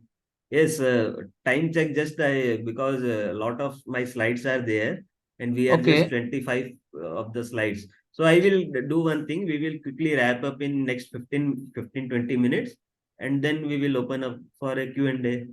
Okay, sir. And so we will come comfortably, friends, complete in time. Don't worry. I know it's Saturday evening and all of you have a plan, but I am very thankful that instead of going to a tiger tree, you come and attend my talk, my session, and I am very grateful to you, my dear friends.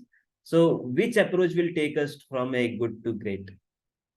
So we have to create for completion of the task, planning the end-to-end audits, verification methodology, keep the expected end results in mind. Even in PhDs also, we first fix the hypothesis, and then various testings are done to accept or to reject them. So we can have a better approach only with great business and process knowledge. My dear friends, internal audit is a confluence of three things: the internal audit skills, the IT skills nowadays, the third is the business knowledge. We have to feel the transaction. Otherwise, we would not be a good internal auditor, right? Better approach determines the successful end results. So approach, which approach? The standards approach are the traditional ones, which we are already practicing it for many years. And now, which I all told that it is a dynamic, it should be a dynamic and it should be very innovative. That is called a risk-based approach. We have to keep revisiting our plans, annual plans, the audit plans at various intervals, and upgrade and update it. Approach will change the same audit results, my dear friends. So let me do this. This is sufficient to bring. If I have this much approach, then it is called a standard approach, and we will finish up engagement plan first. Agar if this is the only objective, then we will of course finish the plan, the audits, but we will get the results what we are getting it from so many years. But if we follow the dynamic and innovative approach, we will have an impactful report, create more value addition for the function and to the company and the banks as well. Do we have this mindset? The auditor is only responsible for providing assurance on the SOP compliance. I will act mostly on the incident reports I receive. I have a good network. I will wait for people to give information. This mindset is very dangerous, right? So gone are the days when we are working just on the tips, right? In those days, but lot of, because of the innovations, there are a lot of data analytics softwares, and the tools are also, even the managements, the auditors, the appointing agencies, they don't want a on sample that assurance. They are telling that please give me an assurance on the total population, right? And because lot of technological advancement, it is easy even, right? uh, so key drivers for the great approach is great business knowledge, number one. Second is the field level process understanding. Third is the know your systems. Third is know your data. We should know the data points in the data system, in our available data. And then linking of various operational process. And the passion and the proper. Nothing can beat this thing. Right? Something I always in my recruitment interviews ask to a candidate, to a fresher, especially the fresher candidate, I just want your willingness and dedication. Right? All technical skills will be provided by the organization, by the company, by your seniors. So today this list is completely dynamic, as our the risks are so dynamic, and it requires a regular review. So planning, of course, business related planning first we have to see, and then pure operational related planning as well. Sometimes even this is managed also, the compliance, SOP compliance, day-to-day operational issues, and the format level issues, right? So like this, see the weightages which we assign to possible frauds, the cost saving opportunity loss, look for possible financial loss to the company, then link the end-to-end business process, then dynamic and innovative approach. So friends, let's develop the great approach. So where do you apply this great approach? Now the next questions come into our in mind. It is the sampling. As I told that we should not go what our hurts or as per our professional judgment. There we should have that scientific element, so that whenever any third agency come to us, outside agencies or regulators comes to us, we should be able to convince them, give them a comfort, right? Then creating hypothesis for the data analysis. We may feel the observation is small in nature, but out of my professional experience, I have found that it is just an iceberg, right? Tip of the iceberg. So whenever we see that, that's why I've told that root cause analysis is very important, and that's checking that similar instances in elsewhere in the organizations whether prevail or not. So it will, one issue will lead you to take it to a multiple issue. And then the typical is how we quality assurance and improvement program in place for ourselves. It is plan, do, check, and act, right? And it is a continuous improvement kind of thing. So we call this a PDCA circle. So in entire world across the globe, how the efficiency of internal audit is assessed, or whenever you start a new internal audit, right? You have to first see exactly where the current the audit is. So it is just like that. Whenever you book a Ola or Uber, they first, your app first ask you your current location, right? And then the destination location, and then they will give you a clue that this is the kilometer you will travel, this is the estimated fare, right? So that's the same thing, that logic. If we apply that analogy here, you have to first ascertain exactly where we stand today when we are starting. And then, of course, when we find out that where we stand today, we can, of course, take it out to the next level, next orbit. So this process is called as a maturity model level, where it is defined in four terms: the repeatable, the defined, the advanced, and the world class. So on each parameter of what is the purpose of internal audit, how it is positioned, what kind of mix and people, what is the people composition, right? How robust the process and tools which internal audits are using, right? And what is the performance exactly? So yes, so in these parameters, the maturity level is assessed. And of course, once we assess the our maturity level, then next thing is on our plan is the roadmap for traveling to that our destination journey. So always keep a tab. Each actionable should be mapped basis the required implementation effort. being made, and criticality to prioritize and more. So always keep a roadmap to reach out to that next level, and in what time frame you will be reaching out to that uh, uh, uh, level, right? So, and of course, one thing is that you have to keep a provision for the guest auditors, which I always talked about, the subject matter experts, right? Instead of believing and trusting more on the internally, I think it is a very good pattern or the trend which industry is now seeing. One thing. Second thing, keep a one person dedicatedly working on your data analytics, right? Unless until one person dedicatedly working, if it is in generalized, then nobody is kind of, it is a general practice. It is like crossing, right? uh, Crosin effect. So keep a one person, dedicated person whose KRA or that this thing talked about him to, so that he can take and he can cater all the data requirements as a back office for the internal auditors. So always keep a eye on the company strategy. These are the important, very important. So what are the management risk, organization risk, and appetites, right? For those risks, always have a risk rating in detail, and this will help you to buy in from the management, right? Ensure that there is a demarcation of first and second line of defense, right? uh, so something is built a robust QAIP, quality assurance improvement plan for our the department. Always have a roadmap for the development. Formulate and knowledge transfer within the teams. These are the something to have a successful IA function running as well. So if we see some of the practical example, for example, I came from a BFSI segment. So if we see one observation, for example, there are 27 accounts which are say 3 plus OEMI. 3 plus EMI overdue means it is an NPA. NPA is a nomenclature which is commonly used for those accounts where the overdue is equivalent to more than 3 installments, right? So it is, there are, for example, the observation is saying that 27 accounts which are 3 plus EMI overdue, having total overdue of rupees 1.27 crore. Then look for the concentration for dealer, the executive level wise, the broker wise, the geography wise. First thing. Second, check whether there are recently disbursed cases flowing and also PDD pending.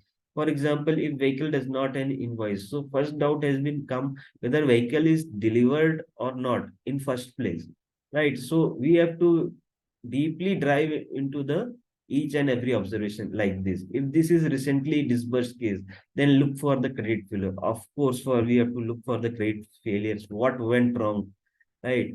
So that it can be addressed in the future. So I am skipping many examples because of the constraint of time here. So I will quickly come into the report writing side and would like to summarize that report writing, whether it is a skill or a art, is a mixture of both. Because what we do from our brain, right, and what we do from our hands, it is a labor.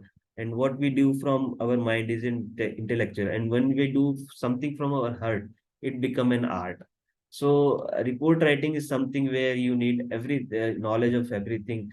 Right. So ideally, the report writing has a 5C, which our IA is also teaching us in all the this thing.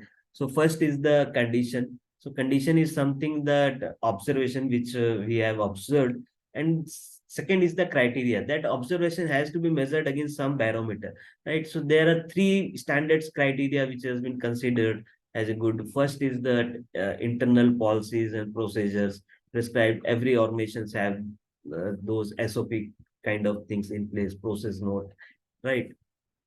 First thing is that internal policies and procedures. Second is the regulatory and statutory impositions, right? So there are various laws and regulations prescribed, right? So we have to keep a tab on the new and never regulations coming into the, for example, audit trail, which is recently introduced by the MCL, and it is applicable to all companies, right, from April this year onwards. I have seen that many people does not know how to type a paragraph on the non-compliance of the audit trail if it is absent in the software, in accounting software. right? So we have to first of all be very much updated ourselves with the various regulations. The second is the first is we have seen that the SOP is internal regulation. Second is the regulatory and statutory.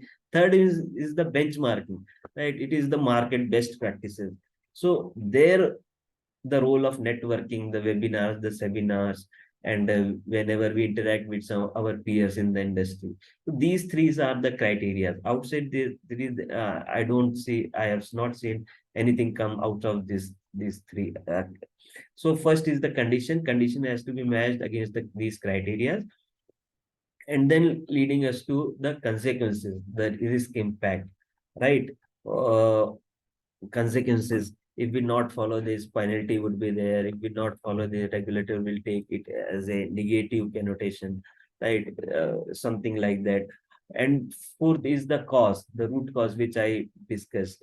That what made this uh, discrepancy or the deviation come into the picture, into the play. So we have to plug those root cause by doing a root cause analysis. Regulators has through very much thrust on the root cause. They are sometimes quoting also that root cause analysis is not happening or not in doing in a right spirit. So that much level of thrust the outside world has on the root cause. And fourth is the this thing, the like the who is the person responsible, who what is the target date, because any observation has to be closed in a certain time frame. Of course we are not saying that it should be closed today, tomorrow, by end of say 7 days, but of course it cannot be an indefinite call, right? So there should be a target dates, and it should can be flexible. If some investment, heavy investment has to become, or some policy change, design gap has to be filled, which needs the board of directors approval, right? So it can be that target dates can be shifted to next future date. But only thing is we have to keep a tab on it, the person responsible, right? So in this way the reports are has been uh, the drafted, and every typical reports has a first the title page, the address, to whom it is addressed, the table of contents, the executive summary, audit issues highlighting, and it is like that, the assurance limitations, and this thing. So this is the seventh thing which we all studied in our CIA syllabus, also prescribed that reports should be our accurate, objective, the clear, concise, right, constructive, complete, and timely. These are the seven C's, and one T is there. So who are our stakeholders? We all know that various stakeholders are there, like HODs are there if it is an organization.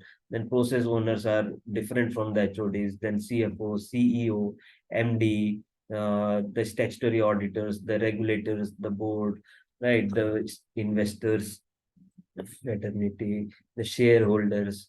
So see, we are appointed by the management, right? And whereas external auditors are appointed by the shareholders. Uh, in fact, we are appointed by the board of directors, right? So this is the one of the differences also between the internal auditors and the. So in fact, any shareholder can raise in AGM and ask his statutory auditors a question also. But usually I have not seen that they are asking a questions to the internal auditors, because internal auditors are appointed by the board, right? So their highest governing body reporting to the governing body is sufficient.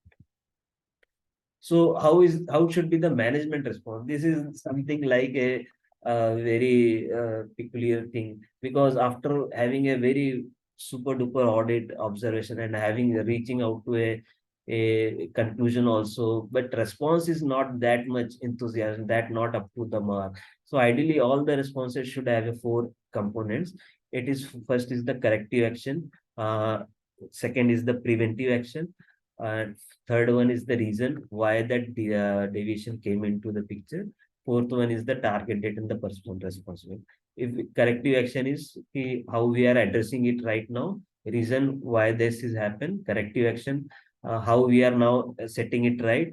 Third one is the prevention so that it cannot repeat in the future. And fourth one is and the targeted, if it is completed, marked as a closed.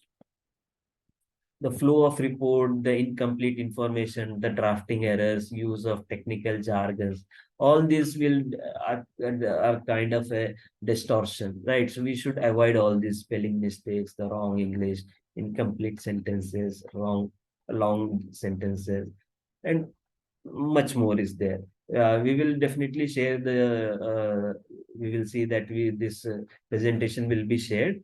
There are a lot of slides, but in the constraint of time, we should also respect the time. Because I have a very good, I still remember a very good story. That newspaper which is selling at rupees 10 in the morning 7 a.m. By the end of evening 7 p.m., it is its sale price is rupees 10 per kg. So that much the importance of the time. जो अखबार सुबह 7 बजे 10 रुपए का मिलता है, वो शाम 7 होते होते उसका कीमत देखिए किलो में प्रभाव में चला गया. So we should always respect, as a professional, respect that time. So yes, of course. So these are the criteria, condition, the consequences, and the corrective action. So this is one of the sample reports. And how we are rating it, the low, medium, high, how we are differentiating between the low. Low does not necessarily warrant prompt attention, but if it is been set right, it will give a better picture, right? It will give a good assurance. It is good to set right the things. Medium is something where it is required prompt attention, and high is something required urgent attention. Right. So in this how, and some organizations are even have a very more in depth granular differentiation, how they will rate something into high. For example, in terms of financial loss figures, some key controls are missing. In fact, if everything is impaired, like breakdown situation is happened, then they take it as a high. And then so like medium, the medium loss is up to say the limit is fixed, and the low is the something broad, and by and large everything is there, and but there are some small errors and the this. So root cause we talked about, so it's kind of three things. It is a design deficiency which has to be addressed at very senior level, system deficiency which has to be seen dealt at the process level, as well the information technology level, and then the operational ineffectiveness. Everything is in place, but if that person is not obeying, then what? It is a disciplinary issue, and then we should accordingly highlight. So we in disciplinary issue, we internal auditors have very little say, right? And that has to be escalated to the appropriate and the authorities. And the risk impact is operational, the financial, the compliance. There are number of risks, right? So but if our internal audit is 70-80% highlighting the operational risk, right, it means that our audit is going in the right direction. Because for compliance risk, right, regulators audit is happening, the secretarial auditors are also there, financial audit, statutory auditors are also there. So it is a kind of combined assurance, right? And also we don't need to have a duplication of assurance.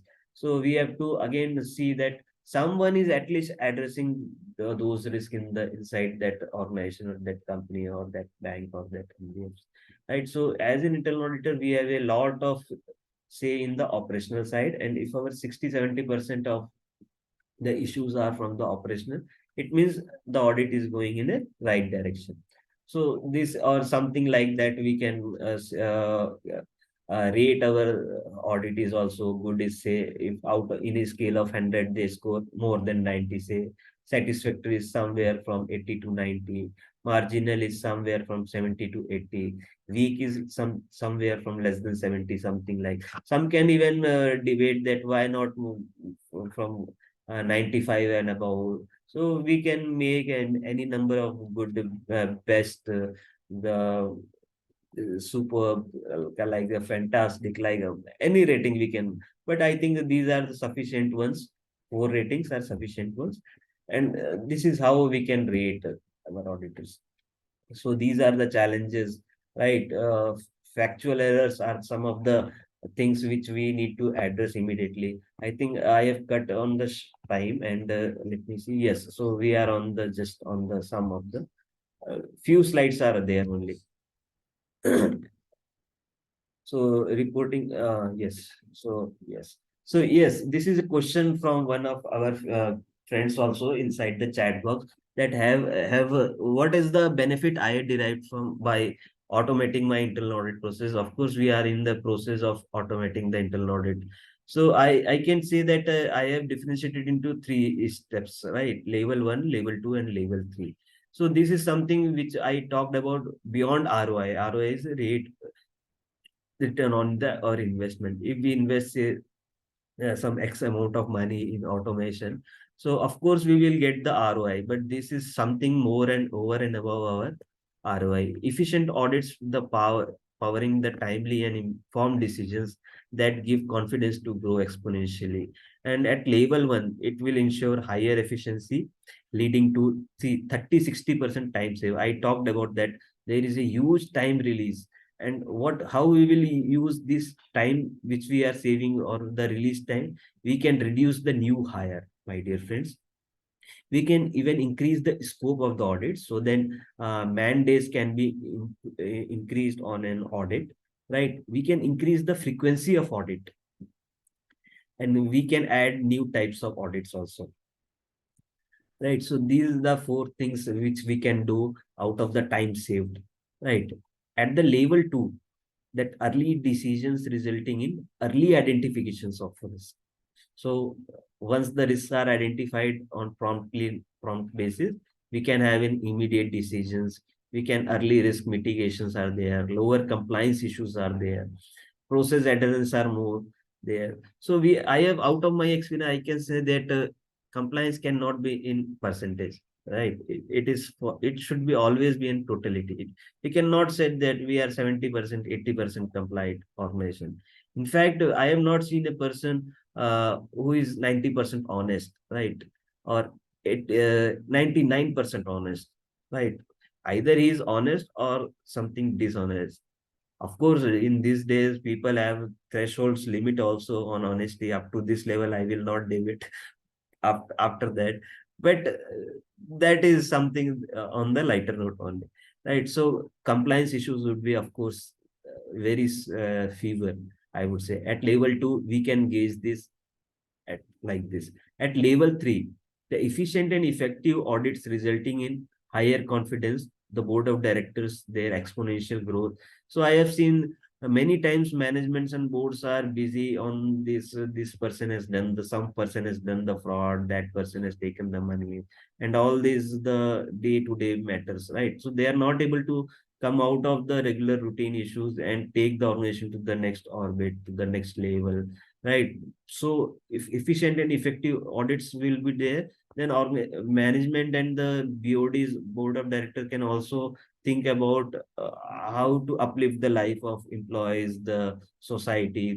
Bigger picture they can start thinking, right? The CXOs, they have an assurance on the process. Then investors, they can invest more, right? The regulators, overall compliance would be there, so they would be very happy. So stakeholders, the returns would be optimized, because anyway, if we able to address some of the substantial risk and fraud in the business, the overall business models are usually profitable, very very profitable. So just I will quickly wind up. So what is the way forward from the whole, the concise, the condensed part of the summary part of our today's discussion is, my dear friends, is to implement the RBI methodology, risk-based internal audit methodology, which link to the company's overall risk management framework, to bring each and every activities happening in the organization under the purview of in-house internal audit, right? And to undertake the process audits, to automate the internal audit activities. We have seen in the past slide what are the advantages of automations. To undertake the IT audits, including the network security, ITGC, the IT governance, IT applications, IT infrastructure, database, IT asset management, the device, and etc. All these are the emerging risk as well as the opportunities as well. And so, our objective, the motto should not be just to remain a traditional watchdog or just a assurance provider. Our ambition is to become a total business solution provider. And we should have a permanent seat on the table. We should have a sufficient voice on the subject, and then everyone start respecting you. And this is something about the net and shell about the internal audit. I would, by saying all these things, I will conclude uh, just by saying thank you very much for inviting me. Thank you very much for patience. Uh, Hearing to this entire 2 hours journey session deliberations, and I am feeling very much privileged and honored to be part and as a speaker in this noble forum. And thank you very much. I would say that सितारों को आंखों में रखना, बहुत दूर तक रात होगी, मुसाफिर हो तुम भी, मुसाफिर है हम भी, फिर मुलाकात होगी, और जरूर मुलाकात होगी. With this, I hand over to Sanat. Thank you so much, Satishji, for delivering such a wonderful session and captivating everyone with the typical romancing with the risk and your interesting shairi in between. I was listening to this session, and it was really very interesting. Right from adapting to technology and then keeping yourself updated, you have really emphasized on the important aspect of the internal audit, and that too, typically while you are working in NBFC sector. Thank you for sharing your insights with us. And it was undoubtedly a wonderful session and keep very interactive. The session was not just informative, but you kept it interactive throughout. And thank you everyone for joining and participating in today's session. Yes. And hopefully you are taking away the right knowledge which you were seeking while listening to our speaker. Thank you so much once again, everyone, Thank you for very this. much. Yes. So, are you taking some question and answers now? We can take if time permits. Yeah, few I people. think yes, I have addressed some of the chats even, madam. Yes, I was listening it throughout. Yeah. In fact, I have a lot of experience, and I just want to get ourselves empty. Because we have learned so much and from so many seniors. Of course, there are people who have shaped me even what you are seeing me nowadays. So it is just like a Guru Dakshina. I just want to give back to society. We before going up top, we want to get ourselves empty. And thank you. Thanks, everyone. We Yes, have thank you. few raised hands. Chanchal, if you can unmute them and they can ask their queries. Yeah, Rohit can. Rohit, you Or- can mute yourself and ask. Ashok sir, you can. No. Yeah, hi. Actually, I just want that you please share that slide. That slide is very interesting, and I just want to have that slide. So, could you please share it on chat box so that we can download it and use it for our future reference? Chanchal, what is the modus operandi of sharing? Yeah, You we can mail it out. हाँ, mail कर दीजिए, वो अच्छा रहेगा. So Yes, that they please. can sophistically take it on their desktop, है ना, comfortably view it. Sir, we will, Ashok sir, we will definitely share it. Yes, sir. Sure, sure. Thank you so much.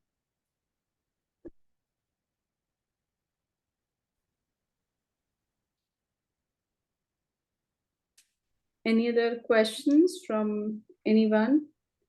Rohit has raised the hand. You can unmute yourself and talk, Rohit. In between, Farooq Hello. can.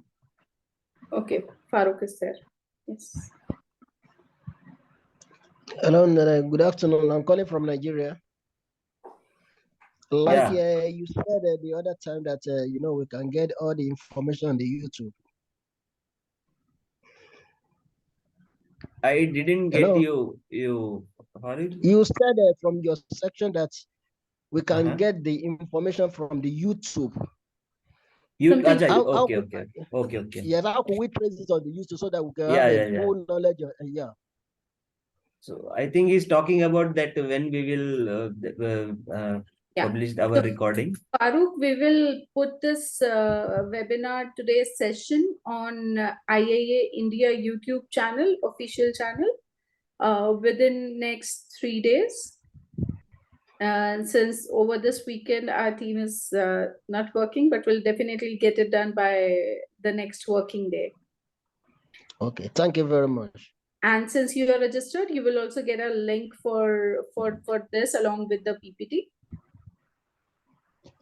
Okay, thank you very much. Thank you. I really appreciate it. Thank you. And for all other future session, you can visit IAA India website. Whatever is of your interest, you can join those sessions. It's all free of cost, mostly.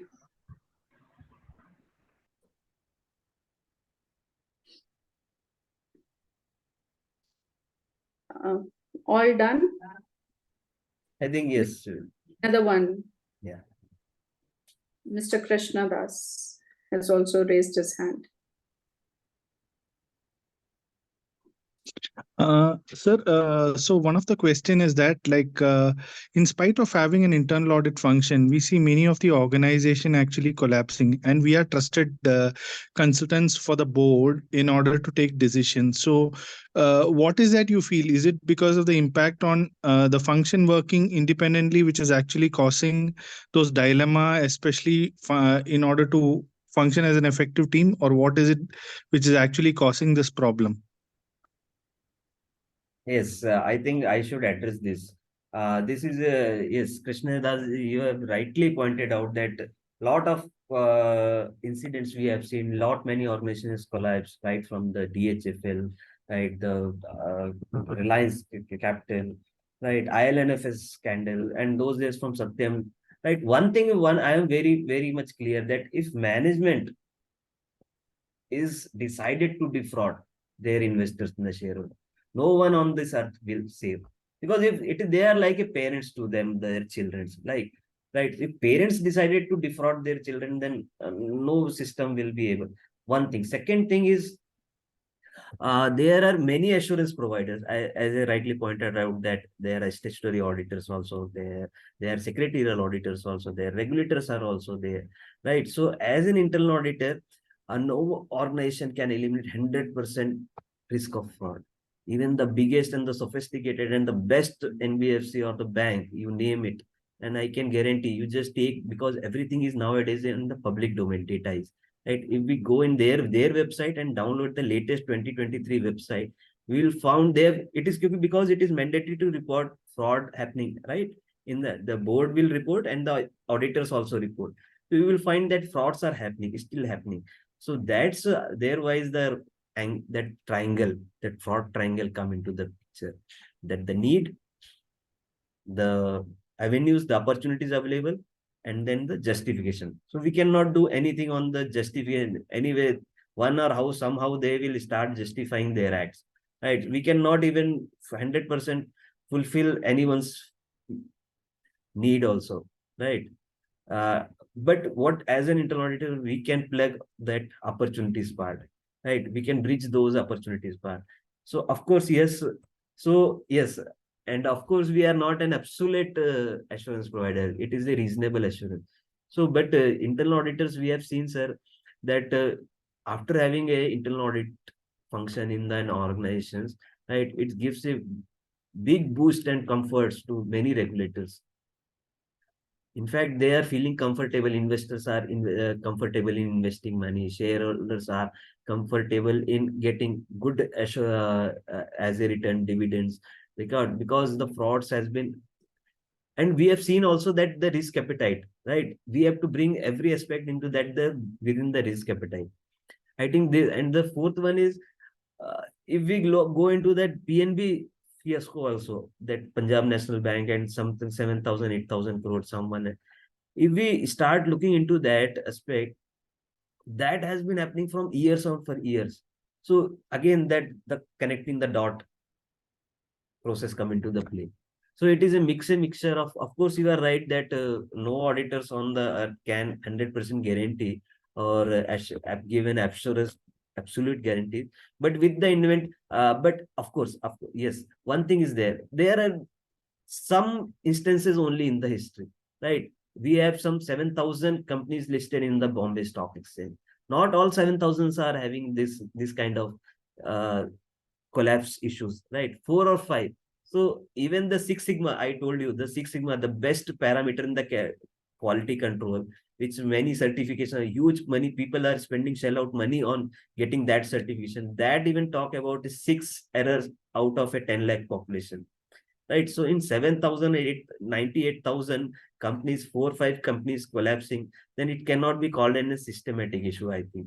And if you see, new trend is coming into the major the sponsorship, major the awards. They are Enron, for example, in 2003, they are awarded as a best innovation in the financial statements. Look at their innovation. In 2008, corporate governance award goes to Satyam, right? In 2015, the corporate vigilance award goes to the Punjab National Bank. 2019, the Byju's are the sponsors of the, and they are getting as an best startup. So this is also a big emerging issue, we can say. The major the awards concentration on a company, it is a prone to fraud. Thank you, On a sir. lighter note, I have concluded this like this. But of course, your question is very relevant.